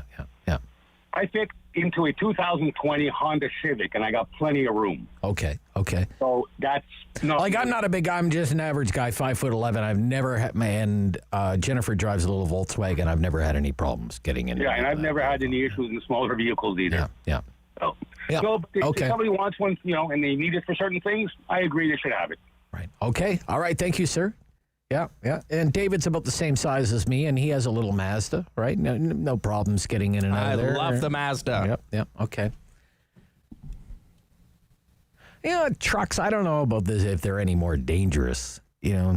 One of the cases being made, like cyclist runs into truck, it's not going to have a happy ending. Cyclist runs into David's Mazda, it's not going to have a happy ending. It's not going to make that much of a difference. And the fact is, cyclists are not always virtuous, How many times do you see it out there? The cyclist runs the stop sign. The cyclist runs the red light. The cyclist who ignores all the rules of the road.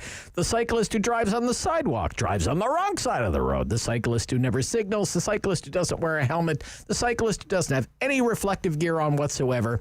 Imagine the cyclist gets hit by a pickup truck. Whose fault is that? Oh, the pickup driver's fault, right?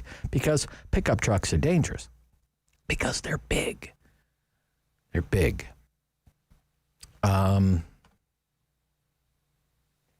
Next is Chris in Ottawa. Chris, good morning, Chris. Hi, Rob. How you doing now? I'm okay, sir. Thank you. Should you only be allowed to buy a pickup truck if you need one for work? I think the full-size pickup trucks are a problem on our roads, and while they shouldn't ban them, I would like to see the Norwegian-Swedish model being used, where you tax incredibly heavily if you choose to buy one of these trucks as an option. Oh, really? Like an F-150, you mean? Like an F-150? 20 years ago, it was $100,000 for a pickup truck, so you didn't see any on the road. Okay. But if you needed one, you got tax breaks, and you bought one. Oh, I see. Okay. All right. Okay. All right. Interesting. Very interesting. All right. I wouldn't say he's in favor of banning it, but he's kind of saying, well, if you don't really need one, you shouldn't really be able to buy one. I'll put him down as a yes. He breaks the shutout. Okay, we're halftime talkback hour. Holy cow, it's flying by this morning. On this topic, pickup trucks. Who knew? The Rob Snow Show. This is City News.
News in Ottawa and the Valley.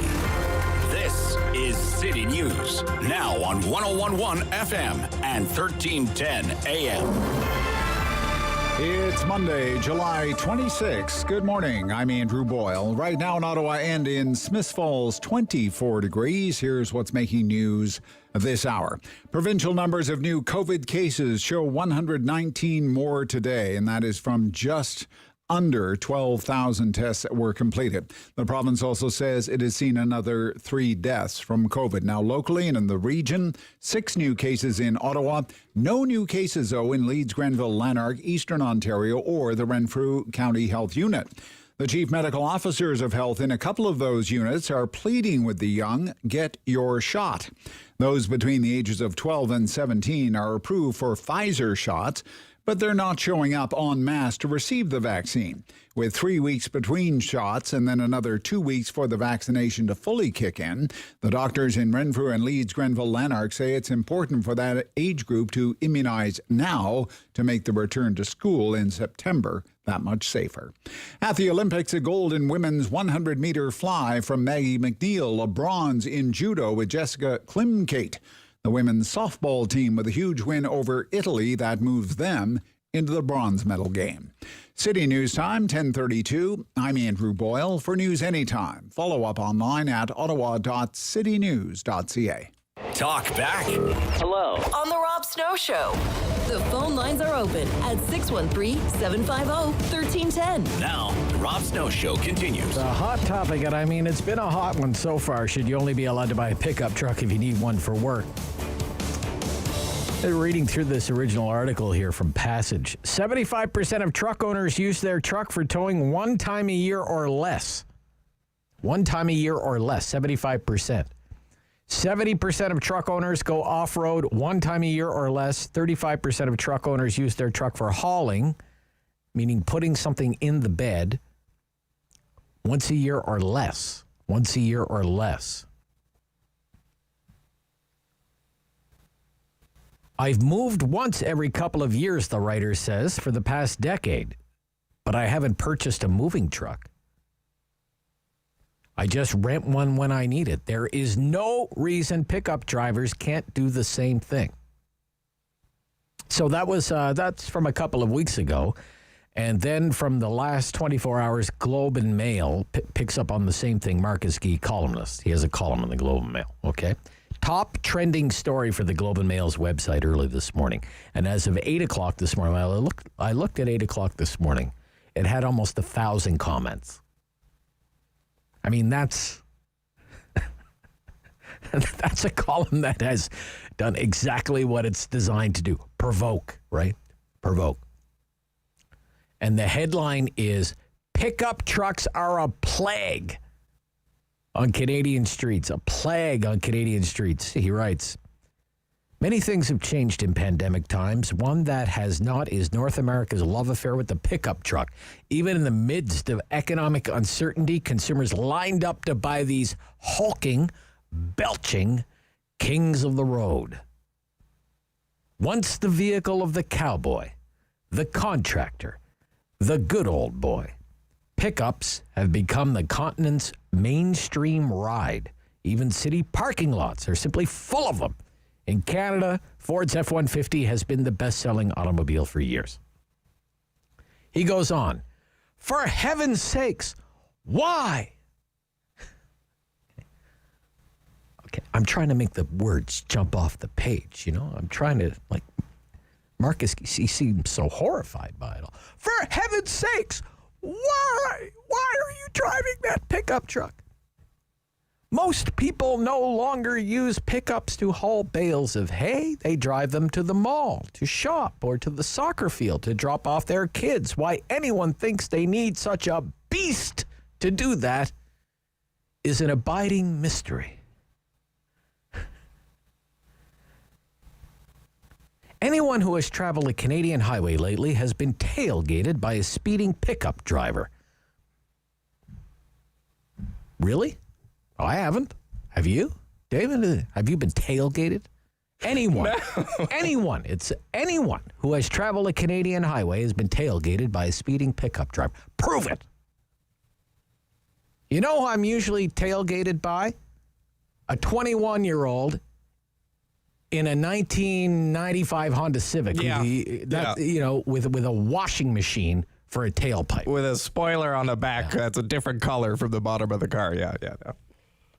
Being up there in that big cab over that huge engine seems to make the drivers think they own the road. Lesser vehicles be damned.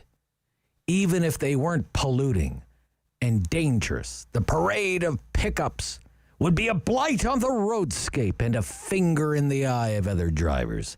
A way of saying to everyone else, I am bigger, badder, and richer than you. A vehicle that started as a practical tool for hardworking people has become, for many, an obnoxious assertion of dominance and division. Holy cow. He really doesn't like pickup trucks. 750-1310. Maybe he drives a Mercedes that takes, the super expensive gasoline. Luke in Canada. Good morning, Luke. Hey, Rob. City News, sir. I don't have a ton of time because I'm heading back off my break at work. Okay. All right. I won't keep you then. No. Thank you. I wanted to, a couple things. Yeah. First, I drive a Ford Fiesta. I am 6'3". I have never had an issue with fitting into the vehicle. Yeah. Okay. Exactly. Right. Okay. So it's, if you're familiar but should you only be allowed to buy a pickup truck if you need one for work? That's the question. I would say yes. You would say yes. Holy cow. Right now, two of the folks that I work with, they spend their time driving in to and from work. They say $20 on gas a day. Wow. Yeah. And they drive a pickup truck. Yes. Okay. That's by choice, right? To me. By choice, though. It's their choice, right? They're choosing to do that. Of course it is. Yeah. And a lot of people take that choice. The other thing... So should that choice, I guess the question is, should the choice be taken away from them? I believe if the choice that they're making is informed, then I don't believe that it should be an option in the future. Okay. All right. Okay. Should not be an option. Okay. Thank you. Should not be an option. Okay. All right. Okay. Joanne, Orleans. Good morning, Joanne. Morning. Congratulations on the wedding. Oh, thank you. Everyone who listens to you for decades, I'm really, really happy for you. Oh, really happy. Yeah. Glad. Great turn of events. So obnoxious. These people are obnoxious. And if he's going to generalize, this columnist, I'm going to generalize. All right. His article is not only provocative, it's petty. I don't think this has anything to do with pickup trucks. Frankly, it is still about people out there, someone probably with a climate change agenda who is trying to tell other people what to do. It's this collective suggestion was made about air conditioning. I don't know if you know that, but my husband was in the trade, so we watched it closely, and they wanted a ban on AC. And that was even with all the deaths we had seen in Europe. Now with the deaths we've seen in British Columbia, I'm hoping that they'll shut up about that. But I can't imagine banning air conditioning. It's a sign of a civilized civilization, a culture that has progressed. Just like heating is, but they wanted that banned as well. It's a mindset, and I think it has thoroughly infiltrated everything we do about COVID-19 and how we're to cohabitate in peace. Basically, it's people telling us, do as I say, period. All of it, to me, again, not a discussion really about trucks. It is this kind of new moral universe. Right. And it echoes to me this Chinese citizen passport, the one they have about social behavior. If you're caught littering, if you're caught spitting. Social credit. Yeah, social credit. Yes, social credit. It's the sort of, you can't put your finger on it because who is they? I do believe it's someone who's drunk the Kool-Aid 100% on climate change. Yeah. Anyway, I find it ironic that the more we've moved away from Christianity in the name of freedom, we're getting more rules, not less, and they're so petty. Okay. All right. Well, there's nothing indicating that we're going down this road of, banning the sale of pickup trucks unless you can absolutely prove that you need one for work. But it's an argument that's out there, and it's getting a lot of backlash, getting a lot of pushback, prompted a lot of response, which is what a columnist is supposed to do, provoke, be provocative. Premier Scott Moe of Saskatchewan from his Twitter account, quote, ridiculous. Come to Saskatchewan where we use our pickup trucks to build and grow our province and pull the odd car out of the snowbank. Jason Kenney, Premier of Alberta, on Twitter, quote, the Toronto Globe and Mail, I love how he calls it the Toronto Globe and Mail. The Toronto Globe and Mail, that's such an old school way to call the Globe and Mail. The Toronto Globe and Mail is having a temper tantrum about pickup trucks. I'm happy to say that about 40% of the vehicles on Alberta roads are pickups. Maybe Toronto columnists should try getting around this province during a prairie blizzard in a smart car. So, you see what I mean? It's kind of like this new front in the culture war. Is it even new? Well, here it is. Whatever it is. You have, I guess, whatever. The downtown lefty elite. Why don't you go ride a GO train, buddy? And the Western Canadian cowboy wannabes. I don't know. Maybe I'm one of those cowboy wannabes. I own a pickup truck, okay? A 6-year-old Dodge Ram. I love it. I try not to drive it as often as I do because around the corner, it's $1.37 for gas, okay? That dissuades the usage of my beloved pickup truck.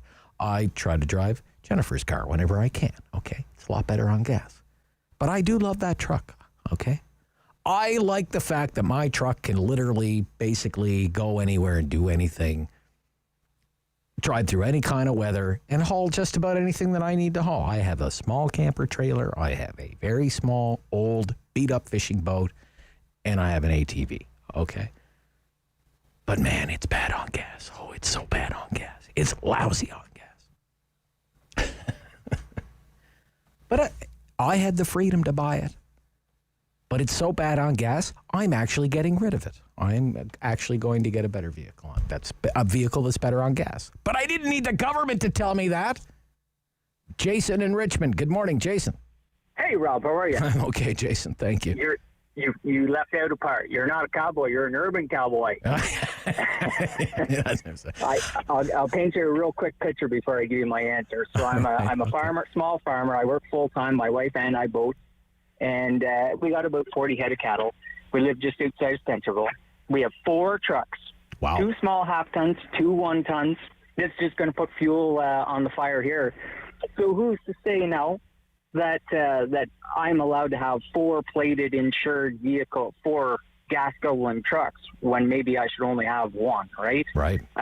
The bigger, I think you're kind of, the picture you were looking for is who's to say to individual like me, why should you have a truck? Why can't I have a truck? Exactly. Why can't I have a 1-ton? Why can't I have a 3-ton? Yeah. Who cares whether? Why can't take your pick? Maybe you shouldn't have a jet airplane. You shouldn't have a Ferrari. Why just pickup trucks?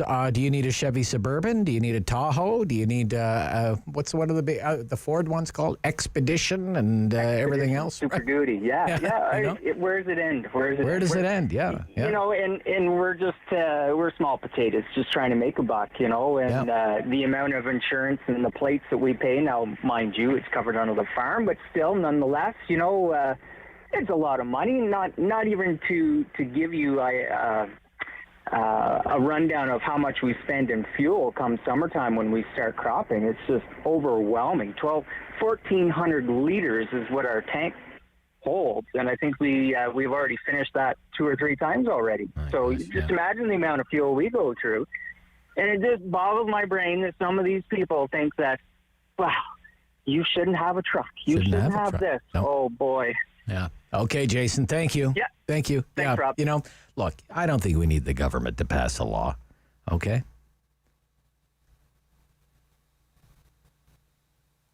It's $1.37 that is going to get me out of my pickup truck. Okay? You win. Okay? It doesn't mean I won't stop loving it. Okay? Loving the comfort, the American V8 power. But what I won't miss is, $170 to fill the thing. 1046, Rob Snow Show. City News.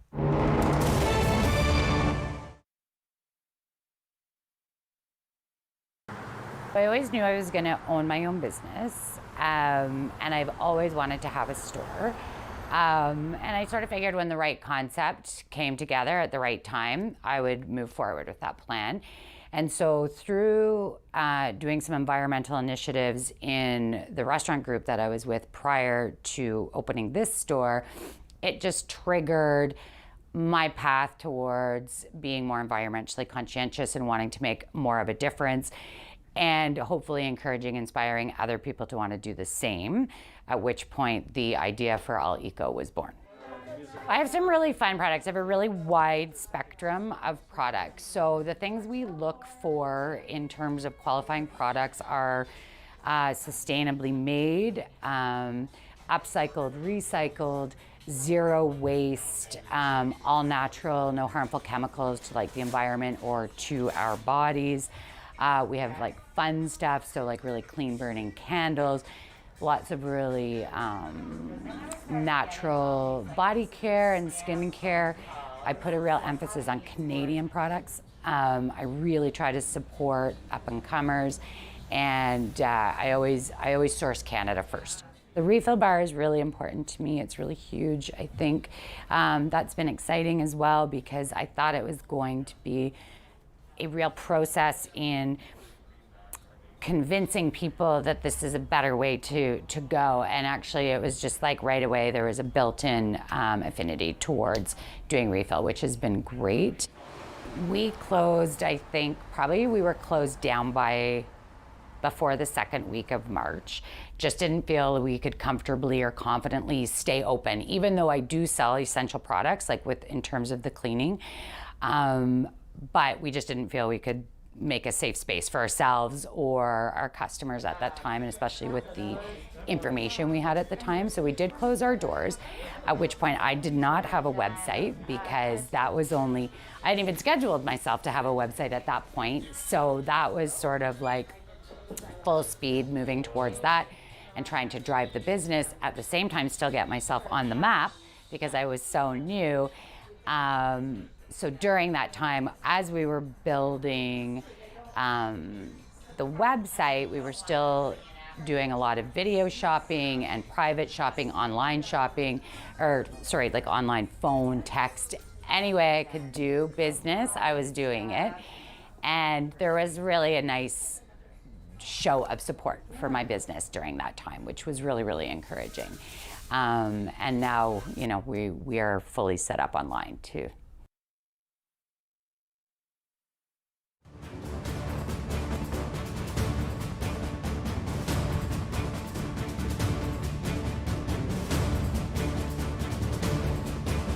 Time to talk back.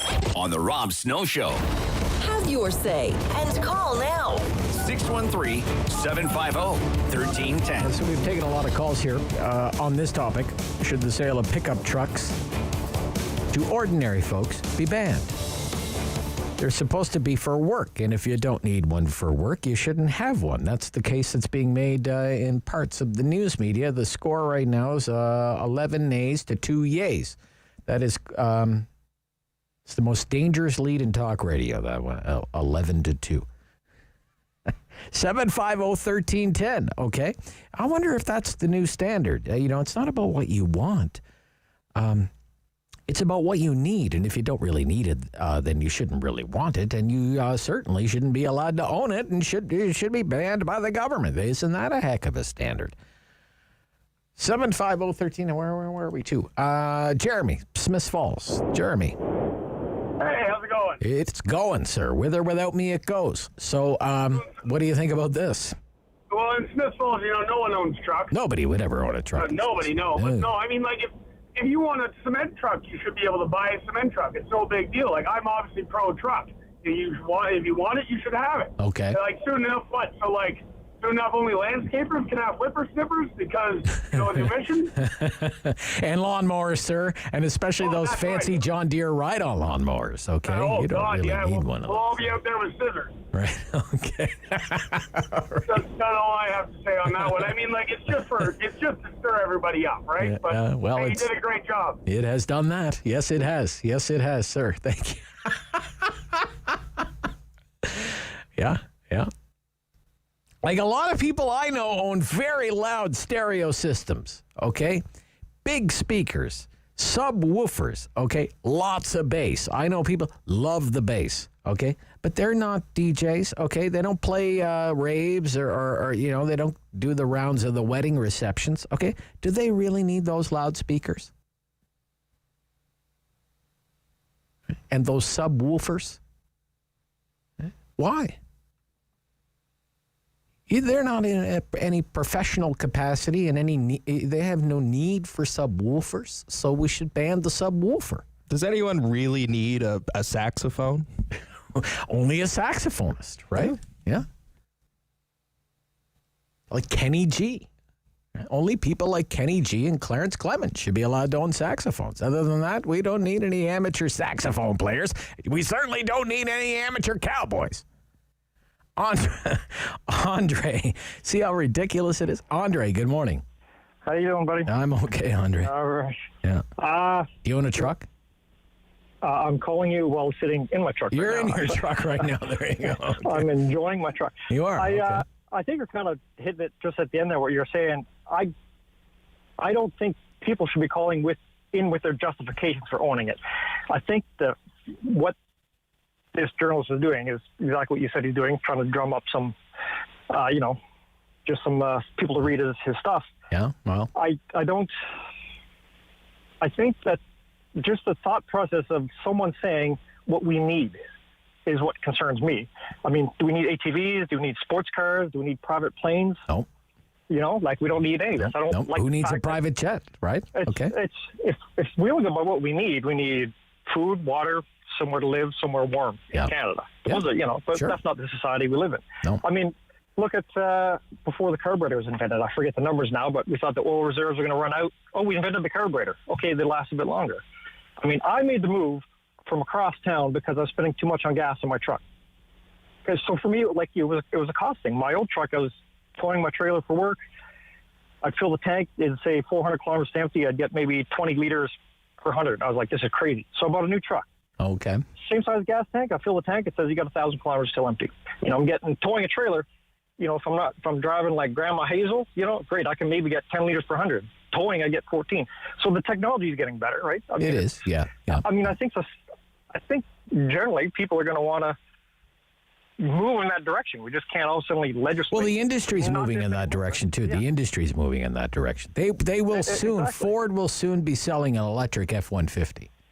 Yeah, and I think most people are for that. Like, I mean, think about the ancillary too, right? Like, people have got to tow their boats that once or twice a year. Someone bringing their boat to the launch and back to the storage. Campers. I mean, you're gonna ban something to tow something else with that something else. The industry of that something else is going to be affected, right? Yeah. Like, I mean. All right, Andre. Thank you. I don't know. Gotcha. Right. Yep. Yeah, I mean, private jets, Ferraris. I mean, who needs a Ferrari? Only if you drive Formula One do you really need a Ferrari. Like, if you work for Ferrari, you're driving Formula One, then you need a Ferrari for work. Other than that, you don't really need one. So should we ban them? Jackie, Brockville. Jackie. Yes, I love trucks. I love them. Okay. And I drive a school bus, and the thing of it is I've had them go past me on a train track more than once. Just zip right there. They get fed up with waiting. Right. And the thing of it is I love trucks. I love horses. I love kids. And the thing of it is, but I don't think the government should regulate so many things. It's already a communist country. Okay. It's already a communist country. Well, so it's we not don't a communist need country. this nonsense. Okay, but never. Okay, we don't need this nonsense. I got you. Okay, I got you. Okay, all right. Thank you. We're running short on time here anyway. Rob is sitting downtown in his pickup truck. Okay, you're still allowed to do that, Rob. Okay. I'm in my Chevy 1-ton Duramax diesel. Wow. Holy cow! And Is that I'm like a downtown? Is that a pleasure mobile, sir? Is that like Well, a today it's a work truck. Okay. But other days it's not. Plus, I have my half-ton F-150. All right. That's my son is driving today, and That's like the compact vehicle in your family, I guess. Is it, Rob? Or- Yes. Okay.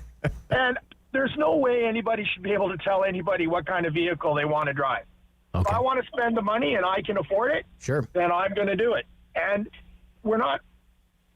It's crazy. But I did read the article word for word this morning when I saw it on my feed. Yep. And that guy's just trying to stir everybody Just up. stirring it up. Well, it's worked, hasn't it? Though it's worked. Yeah. It's worked. It's a great idea. Yeah. More clicks.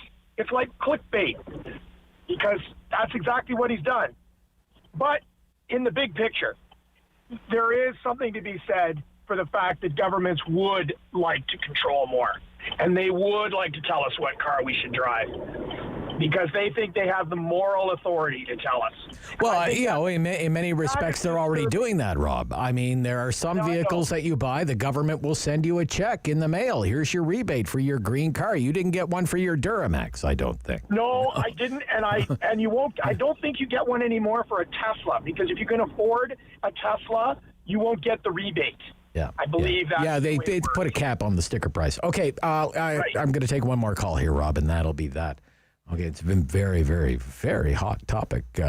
Derek, good morning, Derek. Hey, good morning, Rob. Hey, very good to hear from you, Derek. You're the last word, sir. All right. Well, I'll start off by saying I had a Ram pickup truck. Okay. And I got rid of it because the gas mileage. Yeah.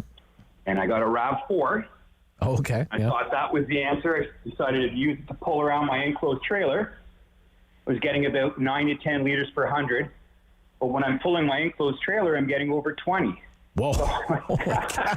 Holy cow. Ended up blowing a transmission in it and going back to a 2019 Ram. So really? Loving it. I think this is just as ridiculous as COVID passports. All right. Okay. Thank you, Derek. Thank you. Okay.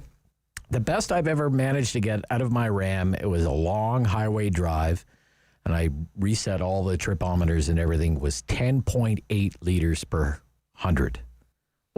Do you know the mileage that you get on your little Mazda? I know it's better than that. I've never kept track Jen's of car it. is about 6.8. 6.8. Yeah. Okay. In the city, if I just drive the Ram in the city, it's like in excess of 15 sometimes. Okay. Liters per 100 kilometers. Yeah. 15 liters per 100 kilometers. Yeah. But that's my choice. And that's why this is a silly debate that the government should ban the sale of pickup trucks. People still have the freedom to be stupid. 10:58, Rob Snow Show, City News.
local news in Ottawa and the Valley. This is City News, now on 101.1 FM and 1310 AM.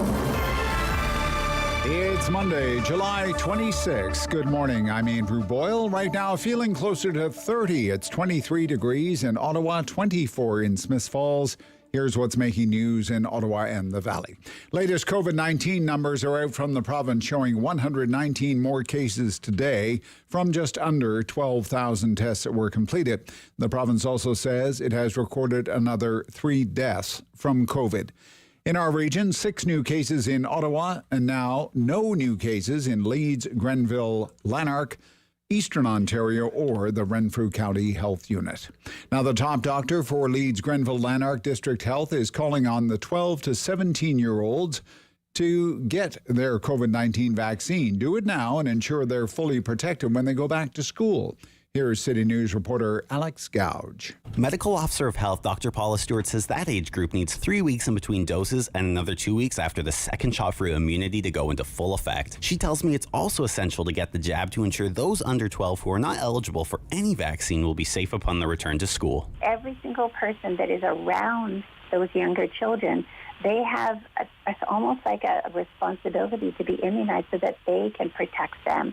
And that absolutely includes siblings in the family that are in that 12 to 17-year-old age group. Dr. Stewart adds there are several vaccine appointments currently available. Every clinic within the health unit is also offering walk-ins. Alex Gouge, City News. Now, also with that story, Dr. Robert Cushman with Renfrew County Health Unit says if younger people remain unvaccinated, there could be some consequences. If 20% aren't vaccinated and you have the kids up until 11, basically, that's a third of your population. So that gives the virus ample opportunity to get into the community and to cause problems. Dr. Cushman, who is the acting chief medical officer of health for Renfrew County, is optimistic that easier access could increase vaccination rates. He hopes easier access would allow more young people to get vaccinated. City News time 11:03, and now your forecast with meteorologist Jill Taylor. Special air quality statement continues. Rather smoky conditions. Slight chance of a shower, isolated storm today. The high 30 will feel like 35. Tonight, mainly cloudy 15, and tomorrow some showers, mainly for the morning, high 22. For today, the high 30. Now feeling closer to 30 already. It's 23 degrees in Ottawa, 24 degrees in Smiths Falls. At the Olympics, Maggie McNeil wasn't even sure of her result when she touched the wall first in the women's 100-meter butterfly. She said she had to squint at the scoreboard before learning she won Canada's first gold of these Tokyo Games. McNeil normally wears glasses but wears contact lenses in the water. Jessica Kleinkate says she had mixed emotions over her judo bronze. The reigning world champion is from Whitby and says she was gutted not to be able to fight for gold, but says she is proud to become the first Canadian woman to win a judo medal at the Olympics. The OPP is looking for witnesses to a 3-vehicle collision. This happened Sunday afternoon on the 417. Police say it appears just a few minutes before 6. A couple of vehicles were racing eastbound on the Queensway from Greenbank. Now, a pickup truck and a silver sedan appeared to be racing when the truck struck 2 other vehicles. The silver sedan just kept going. The OPP is hoping other people may have witnessed the collision or have dashcam video to help out in that investigation. And happening now, Canada's next Governor General is being installed. Mary Simon greeted at the Senate building this morning by a First Nations drumming circle and accompanied by a traditional Inuit drummer on her way into the Senate chamber. Inside the chamber, a traditional Inuit oil lamp will remain lit during that ceremony. I'm Andrew Boyle for News Anytime. Follow up online at ottawa.citynews.ca. Firm. Fair. Fun. The Rob Snow Show returns on Rogers TV and City News 101.1 FM and 1310 AM. It's time for Worldview. Geoffrey Johnston is back with us for his world take on the global pandemic, which this week is concentrating on the efforts of some of the global relief organizations, in particular this week UNICEF. Good morning, Geoffrey Johnston. Good morning, Rob. Welcome back. Yeah, thank you very much. You have so many contacts in the world of charitable organizations, relief aid organizations like the Red Cross and like UNICEF, for example, and you've managed to speak with some people from UNICEF, United Nations Children's Fund, about vaccine inequity. Tell us about what you're hearing from them. Yeah, so I spoke with David Morley, the president and CEO of UNICEF Canada, and we talked about what's going on in the developing world, UNICEF's role, and also UNICEF's new campaign. It's called Give a Vax, and it's all about raising money from Canadians to help procure and distribute vaccines in low and middle income countries, because UNICEF, as you know, has been tasked by the COVAX facility to procure and distribute 2 billion doses by the end of this year in the developing world. COVAX is the international coalition to provide vaccines to 92 low and middle income countries.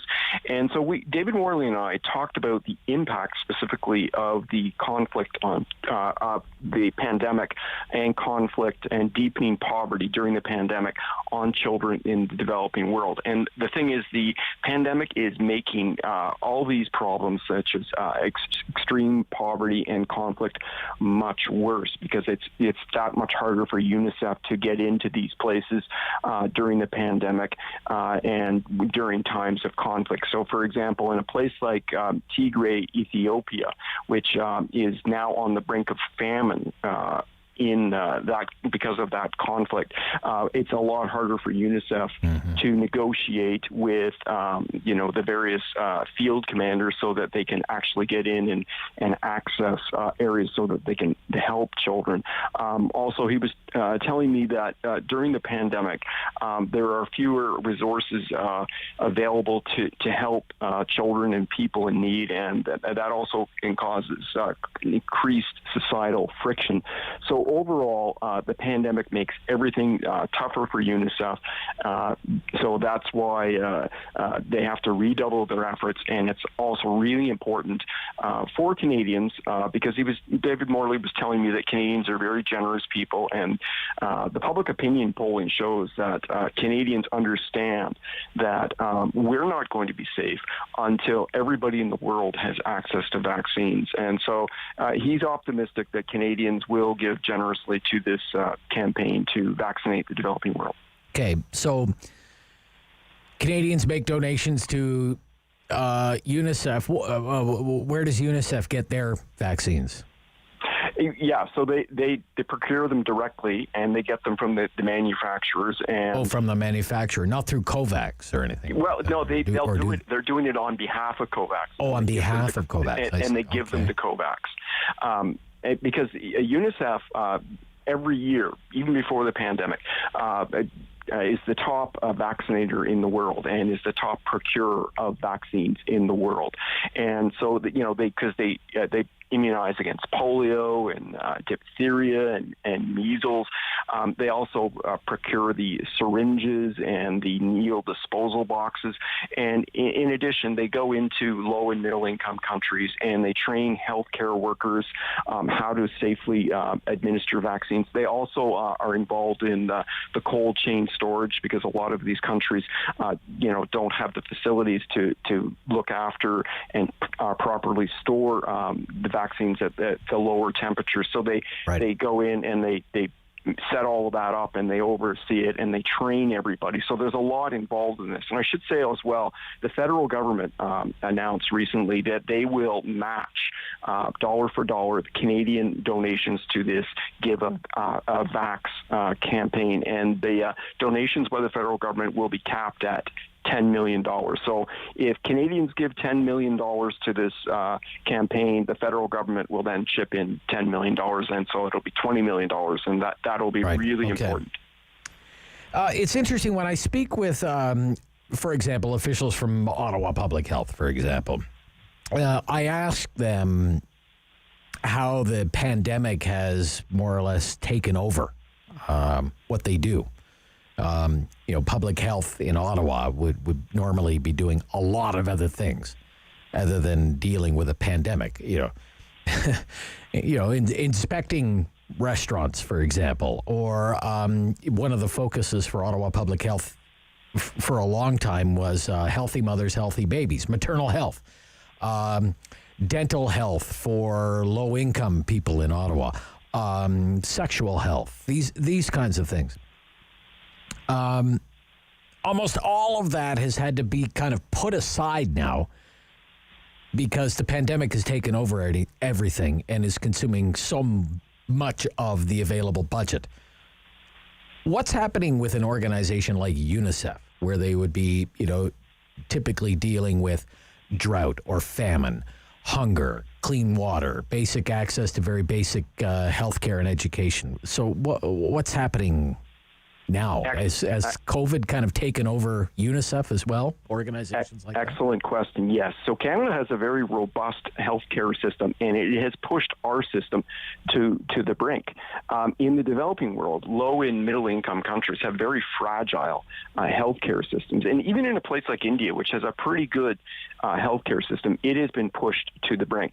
So UNICEF has had to shift a lot of its work, and these fragile healthcare systems have had to shift their focus to COVID. So that means routine vaccinations, childhood, preventable illnesses, they're not happening.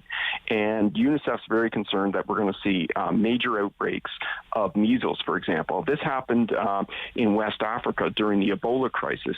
They had to switch everything over to fighting Ebola. And as a result, there were large, deadly outbreaks of measles. And ultimately in West Africa, measles ended up by killing more people than Ebola. We're seeing that in the developing world, child mortality for children under the age of 5 is rising. And actually, for the first time since 1960, that mortality rate for children under 5 has risen. So suddenly, children are perishing. And this also means that schools are closed. And in a lot of these places, UNICEF feeds children at school, and that's the only meal that the children really get. So when schools are closed because of the pandemic, children suffer. Also, UNICEF is telling me that they're seeing, increased child labor because parents can't work because markets aren't functioning properly. They're seeing more girls being put into child or early marriage because the parents can no longer feed the kids. There are neonatal clinics that are have been shut down because of the pandemic. So you're quite right. Everything has been shifted over to the pandemic, and that has had disastrous results for health in the developing world, and specifically for children. Additional resources have had to be put into things like personal protective equipment and shunted away from other things. So it is a difficult situation. So that's why it's so important to vaccinate people and get the pandemic under control, because it's getting out of control in Africa. Africa did pretty well during the first wave of COVID-19, but now the pandemic is really starting to pick up in Africa. And I knew this would happen, and now we've really got to get it under control. But unfortunately, Africa has just got a fraction of the vaccines, and we've really got to pick up the pace. So are there countries, finally, Geoffrey, where in the case of UNICEF Canada, where that they're specifically targeting their efforts right now? Well, they're throughout the developing world, low and middle income countries. So they're not just picking one place. I mean, they're really busy, and because UNICEF is around the world, right? And yeah, so it is a monumental task, and this is the word UNICEF uses. It is a monumental task what they're doing with the vaccines and trying to vaccinate everybody, and that's why they need these resources. And David Morley told me that he thinks that Canadians, because we've been through this experience, we are going to have solidarity with the developing world and understand that it needs to happen. But he also told me he has a fear that the world once the developed world is vaccinated, they're going to move on and they're going to forget about the developing world, and that will make UNICEF's job that much harder, and many more people will die in the developing world. Okay. Thank you for your time. Thank you, Rob. Always good. Geoffrey Johnston, that's Worldview. Geoffrey Johnston's with the Kingston Whig-Standard. David Sali with a look at local business this week. He's with the Ottawa Business Journal. That's coming up here on City News.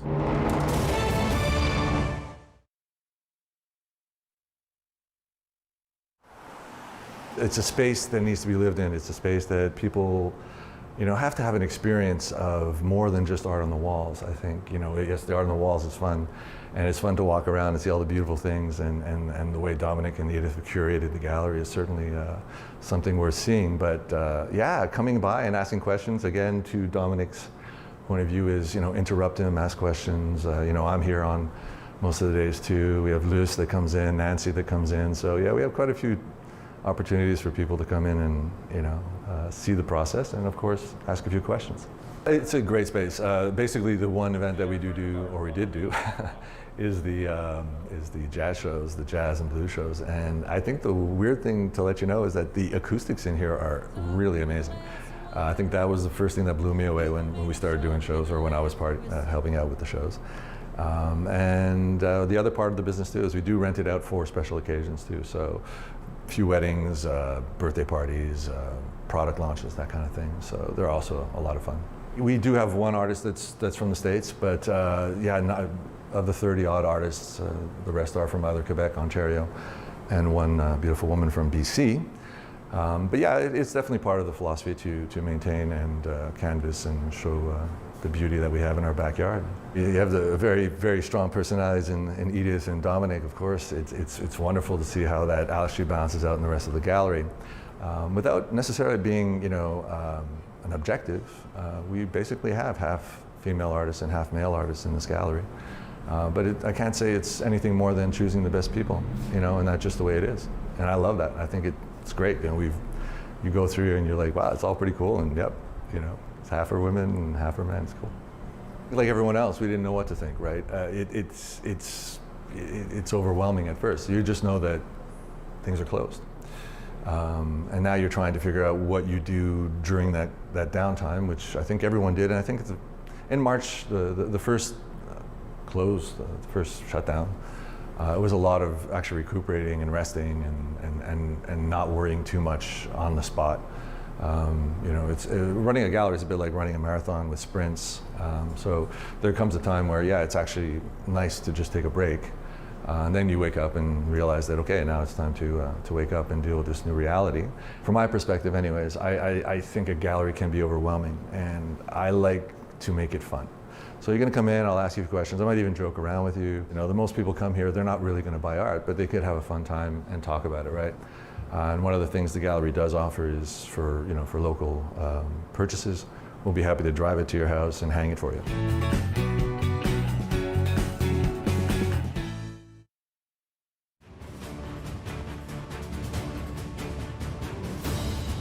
Community opinion.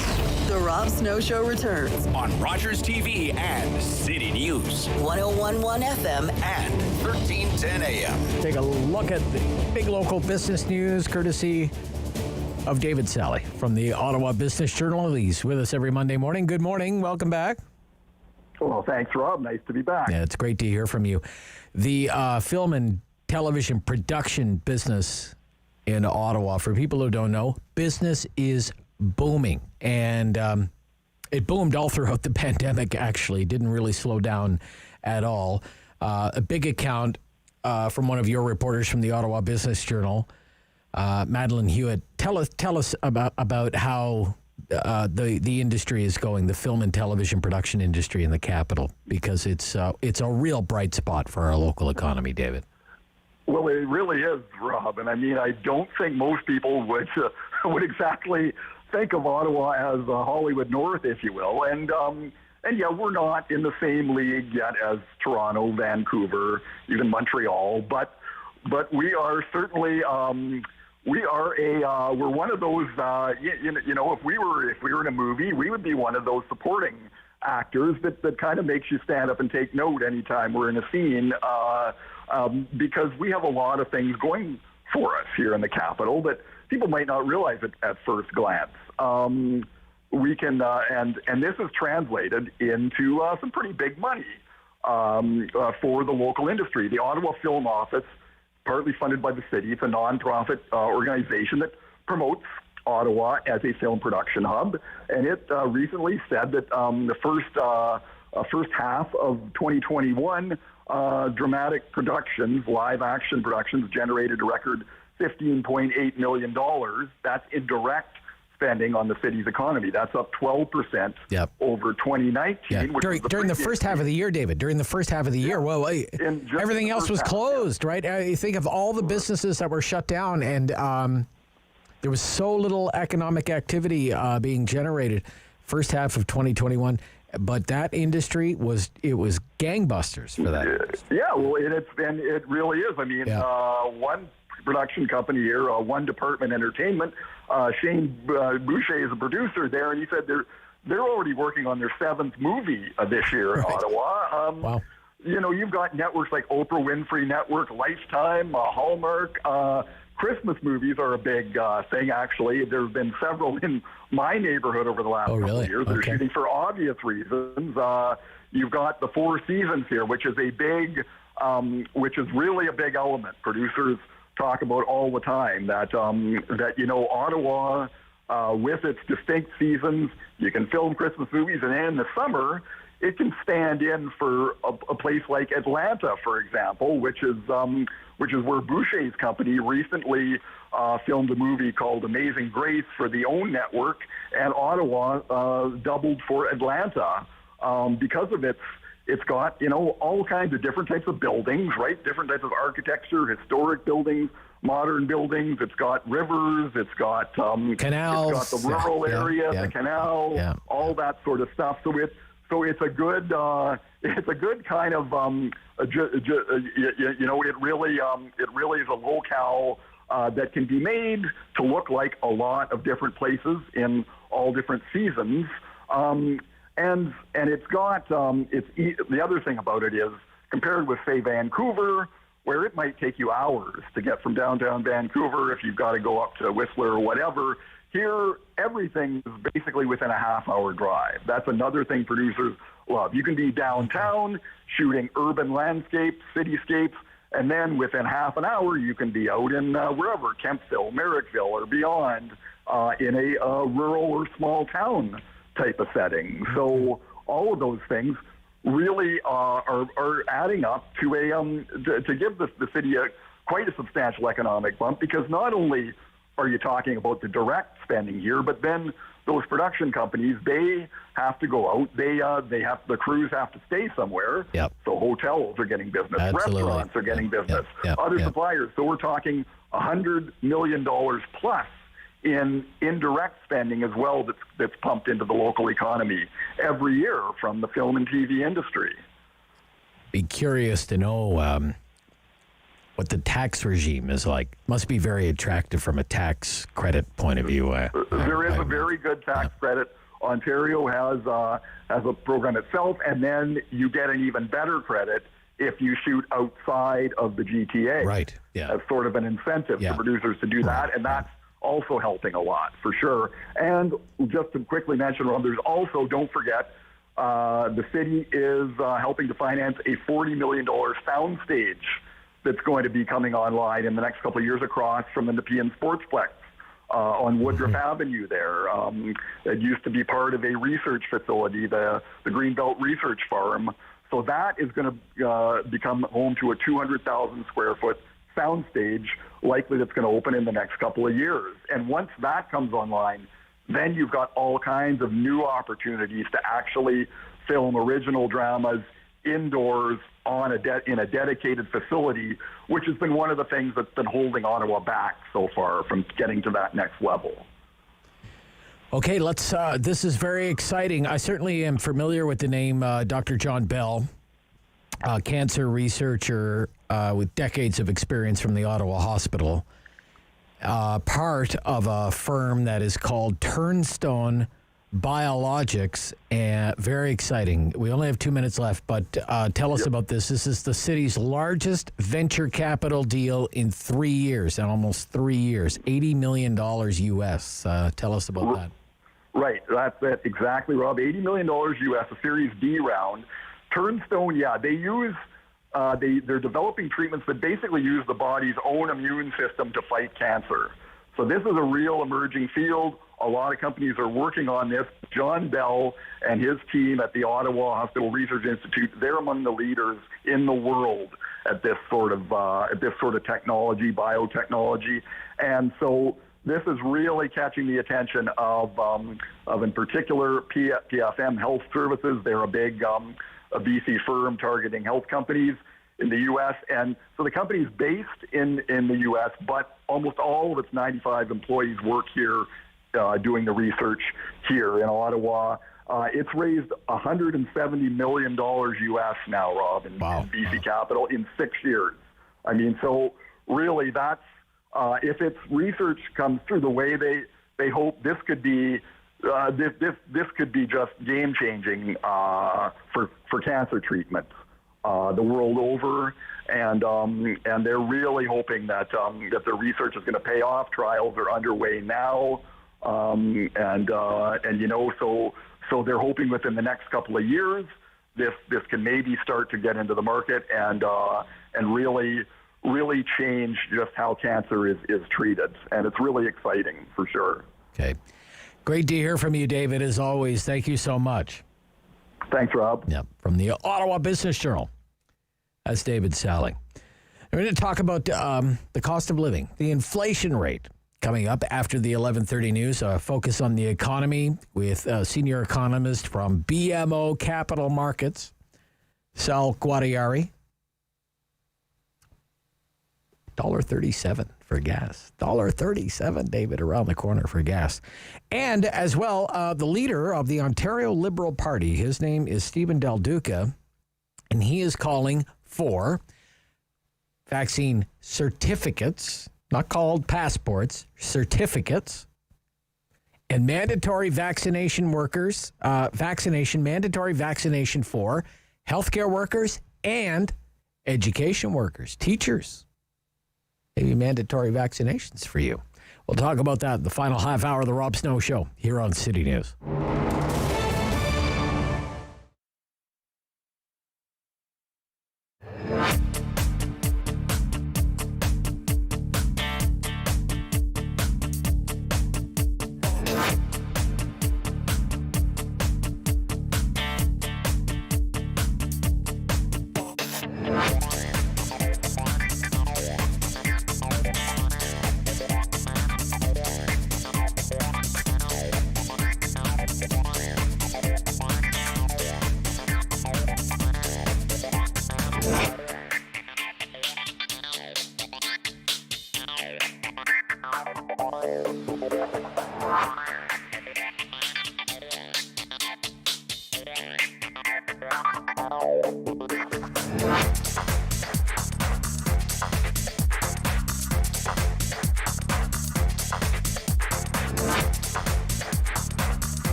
Local news in Ottawa and the Valley. This is City News, now on 101.1 FM and 1310 AM. It's Monday, July 26th. Good morning. I'm Chris Curries. Right now in Ottawa, we have a special weather statement in effect. It's 24 degrees, mostly sunny skies. In Smiths Falls, also 24. Here's what's making news this hour. 6 new cases of COVID-19 in Ottawa today, according to provincial reporting. No new cases in the surrounding areas. 119 across Ontario from just under 12,000 tests. 3 new deaths reported from the virus. The province has asked the feds to ensure Canadians who received mixed COVID-19 vaccines will be eligible for international travel as border measures lift. Health Minister Christine Elliott and Solicitor General Sylvia Jones asking the federal government to work with the World Health Organization to update guidance to international partners. Medical officers of health in Leeds, Grenville, Lanark, and the Renfrew County District Health Units calling on younger people to be vaccinated, specifically the 12 to 17 age group, as the fall semester of school quickly approaches. This to provide protection as kids head back to school, but also for the younger children who aren't eligible for a vaccine just yet. And Canada's first gold at the Tokyo Olympics. Maggie McNeil in the 100-meter butterfly in a close call had to squint to see the results, just edging out silver by 0.05 of a second. Also a bronze in judo for Jessica Klimkate. Canada currently with 4 medals today. Bailey Anderson from Smiths Falls will compete in the women's 200-meter individual medley with Cindy Pickram. City News time is 11:32. I'm Chris Curries for News Anytime. Follow up online at ottawa.citynews.ca. He's the opinionated Ottawa icon. The Rob Snow Show returns on Rogers TV and City News. 101.1 FM and 1310 AM. It's a big week in economics and all eyes on the Canadian economy. The Consumer Price Index is coming out. Now, it's going to be a June number, so it's sort of looking in the rearview mirror. Okay, we're almost into August now. This is going to be the inflation report for the month of June. But the American inflation rate was running north of 5%. Now, remember, the Bank of Canada likes to target inflation around 2%. They don't like to see anything hotter than 2%. In the United States, the number was more than 5%. So a lot of people are watching this CPI report that's coming out on Wednesday, by the way, the same day that the U.S. Federal Reserve is going to make an interest rate announcement. So it's a big week in economics, and Sal Guatieri is here to help get us ready for it. He's senior economist at BMO Capital Markets. Good morning. Good morning, Rob. Yeah, it's really nice to hear from you. So better than 5% inflation rate in the United States. What are you expecting from Statistics Canada on Wednesday for the Canadian number? Well, inflation's been running a bit lower in Canada than in the U.S. for several reasons. One, they have used car prices, which have just gone ballistic in the past few months in their CPI measure. And because they reopened earlier, we're seeing a lot of areas, travel-related in particular, jacking up prices because prices fell so much during the pandemic. So that's why U.S. inflation now 5.4% in June, more than decade high. But Canada has been running lower than that, 3.6% in May, still a decade high, but considerably lower. For June, we're probably going to see that yearly rate pull back a bit, even though the monthly rate will probably remain quite strong. We're looking for a 0.4% increase, which is generally larger than is normally expected during a month. But because prices rebounded so quickly after last year's shutdowns, the yearly rate will actually come down a little bit, probably down to 3.2% or so.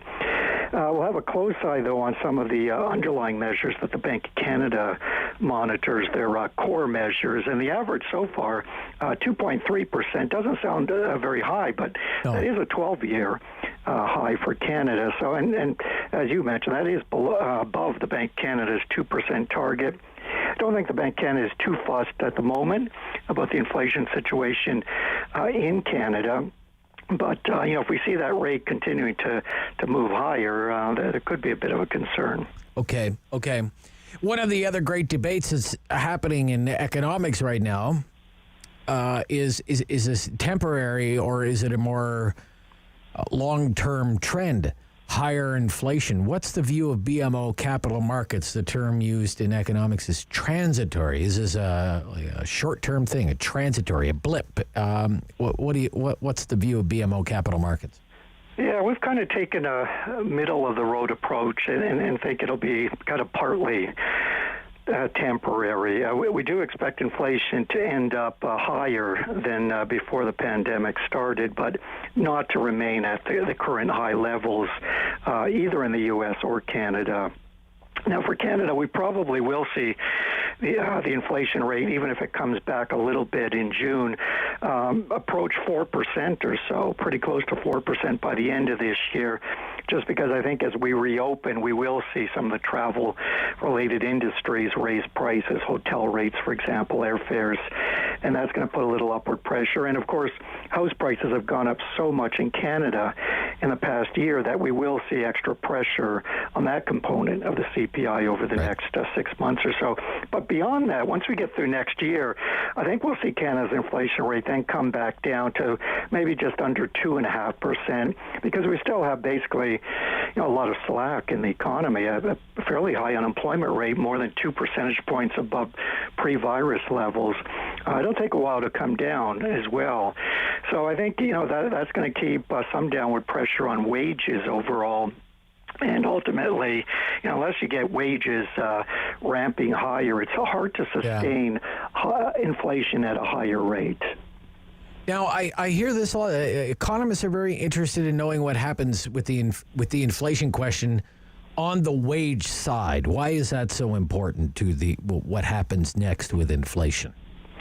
Yeah, that's largely because wages account for roughly 70% of a typical business's costs. Okay. So the vast majority of their costs. And if we see workers starting to bargain for higher wages, and if companies are forced to pay those higher wages to retain staff or attract staff, then ultimately those businesses will likely feel compelled to pass along the wage increases, the higher cost to customers by raising prices. So that's why we tend to keep a very close eye on wages as kind of probably your best leading indicator of where inflation will go over the next 6 to 12 months. Okay, very interesting. So given you expect, if inflation is running a little hotter now, you expect that to abate as we go on here. What do you think the Bank of Canada will do in an environment like that with interest rates? Is it largely on the sidelines then? For the most part, yes. And the bank has clearly signaled that it's not really worried about inflation. I mean, if the Fed's not worried about plus 5% inflation, I don't think the Bank of Canada has too much concern with inflation just over 3%. But like most economists, it believes that what we're seeing with inflation now is largely temporary. Prices are rebounding in some of those hard-hit industries. And ultimately, if wages don't pick up on a sustained basis, we will see inflation come back a little bit. So, the bank really has no plans to raise interest rates, and we do not expect them to raise the policy rate until well into next year, probably late next year. The bank will, though, continue to reduce its asset purchases simply because the economy is recovering, growth is picking up. And as a result, they won't lean against longer-term interest rates if they tend to rise, if the market pushes those longer-term rates up. Of course, what we've seen in the last few weeks, the market has actually driven long-term rates lower, so no concern there. Okay. Thank you very much. Nice to hear from you this morning. Likewise, Rob. Take care. That's Sal Guatieri. He is senior economist at BMO Capital Markets. Just ahead, the leader of the Ontario Liberal Party, Stephen Del Duca, calling for mandatory vaccine certificates, mandatory vaccinations for healthcare and education workers. We'll talk to him about that. The installation ceremony for the new Governor General, Mary Simon, is underway as we speak, and this is the Prime Minister, Justin Trudeau. It's an honor to be here today as you become representative of Her Majesty the Queen in Canada, our 30th Governor General. In Canada, perhaps more than any other place on earth, we're defined by our diversity. We're still a country that is, in many ways, young. And yet, Indigenous peoples have called this place home for millennia. We are a country of vast Arctic spaces and busy city skylines, of prairies and coasts, of French and English, and of indigenous languages. This is a big place. This is a diverse place. And so we need people like Ms. Simon, because we need people who build bridges and bring us together.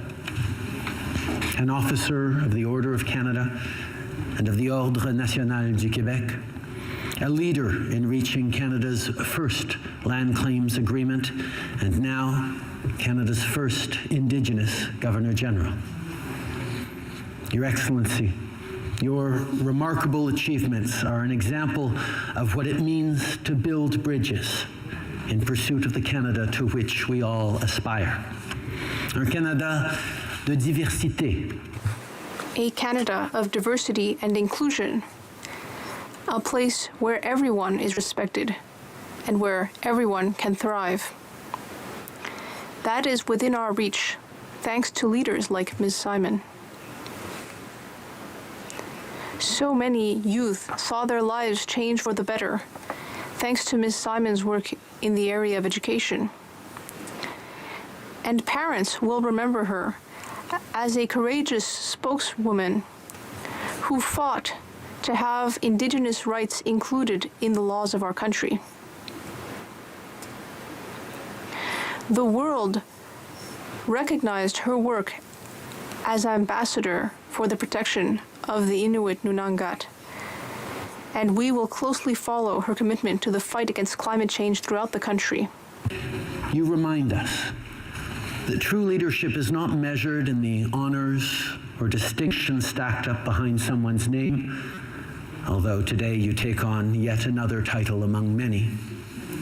Rather, true leadership is measured in what you do for those around you. It is measured in an ability to reach out and build a brighter future for all, not just for a lucky few. In this moment of unprecedented change, of rebuilding from the pandemic, of fighting the climate crisis, of walking forward on the path of reconciliation, we need your vision of a stronger Canada for everyone.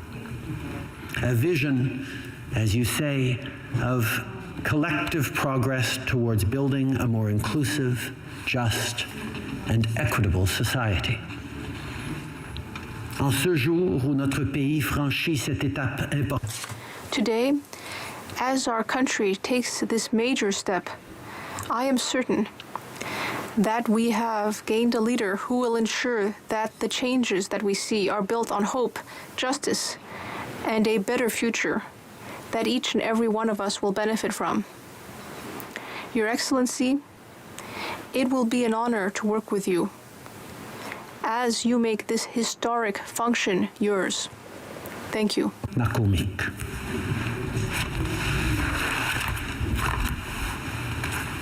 As the Prime Minister Justin Trudeau, the installation ceremony for the new Governor General, Mary Simon, happening right now in the Senate. 11:45, this is the Rob Snow Show. The leader of the Ontario Liberal Party is Stephen Del Duca. He's going to join me next here on City News.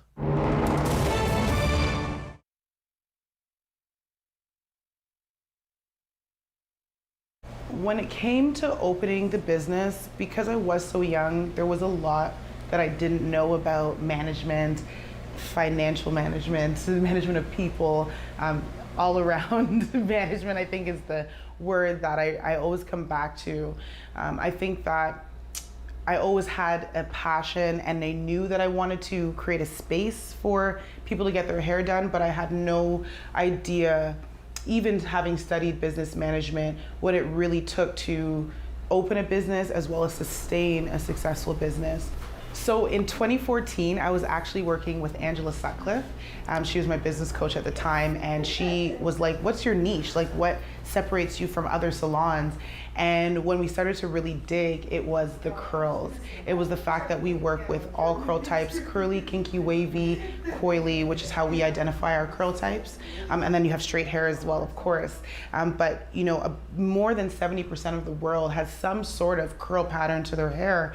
And we just realized that that was not being addressed. It wasn't something we learned about in school. So I went to the States and I traveled all over to kind of gain the information that I have now to be able to share it with our clients and as well as with other stylists. So in March when it came, I thought it was gonna last, a week, 2 weeks, I think it started off at 2 weeks. And I was like, cool, I have 2 weeks to just relax, that's fine. So I was actually in a position where I was not happy, so to say, but I was a little bit happy, to be honest, just because of what I was experiencing personally. Now, when that extension started to happen, it was not a great feeling. It was very uncomfortable not knowing how I was going to support myself financially. So I'm so excited about the Academy. It's something that I started and I launched it during the pandemic. So I've been teaching for a number of years. I've been educating for a number of years. I educated at Algonquin. I've educated at Versailles Hair Academy. And I've also educated in my own space, in this space and my old space up on Green Bank. And so it was just a continuum of what, I've been doing for these years. When we have a client in our chair, it's not just about making your hair look great. It's about how do you go home and take what we've just taught you and emulate that. So now with a world where people want to quote unquote be diverse and inclusive, what does that really look like in a salon setting? And for me, it looks like being able to invite any curl type, any hair type really, because I can take care of straight hair types just as well as, I can take care of curls. And we cater to all curl types regardless of what you look like on the outside, we got you.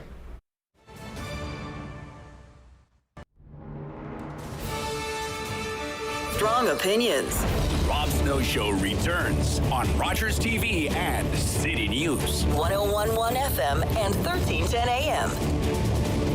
The leader of the Ontario Liberal Party is Stephen Del Duca, and he joins me this morning here on City News. Good morning.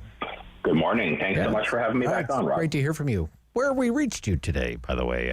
I am here in my lovely home community of Vaughan, Ontario. Vaughan, Ontario. Okay, Northern GTA, right? Northern GTA. What's the COVID situation there? How would you describe it these days?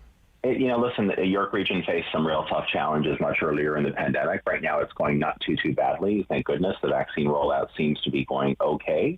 Happy about that. My daughters, who are 13 and 10, are enjoying their summer break. Not quite ready to go back to school just yet, but when schools reopen in September, they're looking forward to being there. Okay. All right. Do you think we're coming out the other end of this right now? I certainly hope so. It's just been such a tough time for everybody across the province, so much suffering and sacrifice. I think we're all really hopeful that we're much closer to the end of the ordeal. Still some concerns, obviously, about a potential fourth wave. If it's going to come, I want it to be as minimal as possible. Sure. I think we all want that. Yeah. You're out with a statement today on behalf of the Liberal Party of Ontario saying we need a secure and accessible tool to provide proof of vaccination. Yeah. So you're not calling it a passport, I guess, but there's certainly been a lot of discussion about a passport. Secure and accessible tool to provide proof of vaccination. Tell us what you mean there. What do you? Yeah, I know a lot of people. Yeah, for sure. I know a lot of people use the term passport. What I called it this morning was a vaccine certification system or a certificate. We've had them in Ontario for years. I can remember my yellow card when I haven't seen it in forever, but when I was much younger.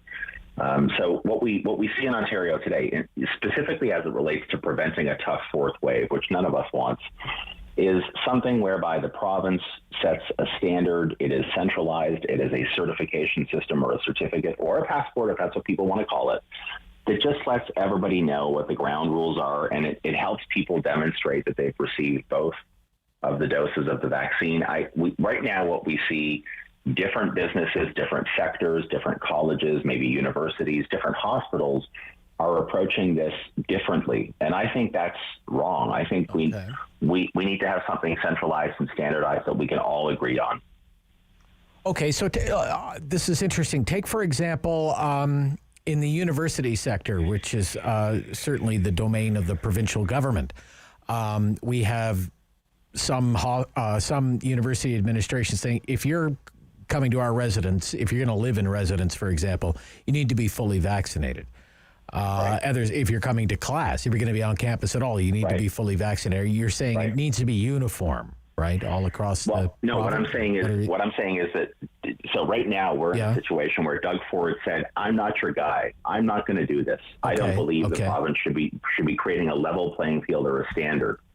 So what you're talking about is different universities having different policies. Right. What I'm talking about with the certification is, I want all the universities, in this case, because that's what you've raised, to be able to use the same tool to determine how they get small business owners to be able to use the same tool, different sectors, the same tool. Now, you mentioned universities. The other part of what I called for this morning was education workers and healthcare workers to be to deal with or to have to accept vaccines or be mandatory vaccinations for education and healthcare workers. I believe in that too. But right now, there's no tool that's standardized and centralized and provincially led here in Ontario to determine who's gotten both vaccinations, and I think there should be. Sure. So but are you saying then that, say, organizations that are heavily funded by the government, like a university or a hospital, should they have uniform policies across the spectrum if they're regulated and largely funded by the Ontario government? What do you think about that? Let's break out the two halves of the conversation. Okay, so what you're talking about now is who needs to be vaccinated at a hospital or a school, right? Mm-hmm. So what I said this morning was all healthcare workers on the front lines and all education workers on the front lines, be it an elementary school or a high school or a university or a college, in the publicly funded system or publicly supported system, should have both vaccinations, and the same thing for healthcare workers. So that's the one piece. The second piece, though, is whether you're walking into your local barbershop or you're going to see a sporting event at Lansdowne Park, or you're getting, whatever it is, the entity that's responsible for the business or the venue or the facility should have the opportunity to look at one tool, one portal, one piece of paper that is provincially dealt with that says Stephen Del Duca's got both vaccinations and here's the proof. So in the private sector or other elements of the public sector, you as a business owner shouldn't have to guess, shouldn't have to verbally ask. If you choose to want to only provide entry to your local establishment for people, or to limit entry for people who've gotten both vaccinations, you should be able to say, can you please prove that you've gotten both vaccinations? And right now you can ask the question, but there's no way to know for sure, because Doug Ford's missing in action here, and he doesn't want a central certificate system, and I think there should be one. All right. So there's a lot of debate about healthcare workers and whether people in healthcare, and not just hospitals, but doctors' offices, personal support workers, long-term care, home care. So you're in favor of that, 2 doses? Or one if it's across the board. mandatory. I don't want anyone to lose their job. I don't think anyone should have to lose their job over this. I think there are ways to deal with that. But I think whether I'm walking into a hospital or it's a nursing home or it's my doctor's office, I believe the healthcare workers in this province should have both doses. And the nurses, the Registered Nurses Association in Ontario, the Ontario Medical Association, they both called for this. And so am I. And so are the Ontario Liberals. Okay. If you were in government, would you legislate it? Would you have to legislate it? I don't know if it has to be legislated, but I would say if that's what it took legally, if that was the advice that the government's lawyers gave to me as premier to say it requires legislation, then for sure I'd take a look at it, and if that's what was needed, I would do it. All right. And in education, so teachers, their support staff, custodians, counseling staff, custodians, bus drivers? Yeah, anybody coming into contact with my daughters come September, or the 2 million kids who go to publicly funded schools across this province, should have both vaccinations. Absolutely. Okay. And what do you think, more generally speaking, about the plans so far, based on what you know about them, to make sure school is ready to go in 6 weeks? And the schools are ready. Rob, a number of weeks ago, I came out with a plan that, saying, look, here's what Ontario Liberals think a safe September looks like. Capping class sizes at 20, better ventilation, more mental health professionals, more professionals for kids with special needs. Here we are. I think it's been at least 6-7 weeks since I announced that. Haven't seen anything comparable. I'll tell you I'll give you my prediction on air right now. My prediction, because we're heading into a long weekend, my prediction is that later this week, Thursday, Friday, Doug Ford and his education minister will come out right before a long weekend, which has been their practice, and they'll announce the plan for September when nobody's really paying attention and we're all looking forward to hopefully a great long weekend, because that's kind of how they've done it. I've not seen anything from Doug Ford on this one that gives me confidence as a parent with kids in the system. I hope he steals my plan. I'm fearful that he won't. Okay. Thank you, Mr. Del Duca. Thanks, Rob. You have a great day. Yeah, you too, as well. Stephen Del Duca is the leader of the Ontario Liberal Party. So we'll leave you with a little bit of this. We only have about a minute left. But Mary Simon, the new Governor General of Canada. Months out of the year, we lived on the land, traveling by dog team and boat, hunting, fishing, and gathering food.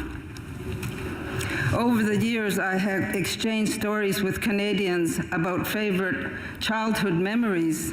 This is mine, lying in our family tent along the George River on a bed of spruce boughs and caribou skins, listening to the early morning sound of birds and the crunch of snow under the feet of our dog team. What I value most about my upbringing was my parents teaching my siblings and I how to live in two worlds, the Inuit world and the non-Inuit southern world. And now she this foundation has to bring those and many more worlds together as Canada's 30th Governor General. We will bring you more on that installation ceremony coming up during our noon newscast in the Sam LaPrade Show. I'm back tomorrow. This program is brought to you by Ignite TV.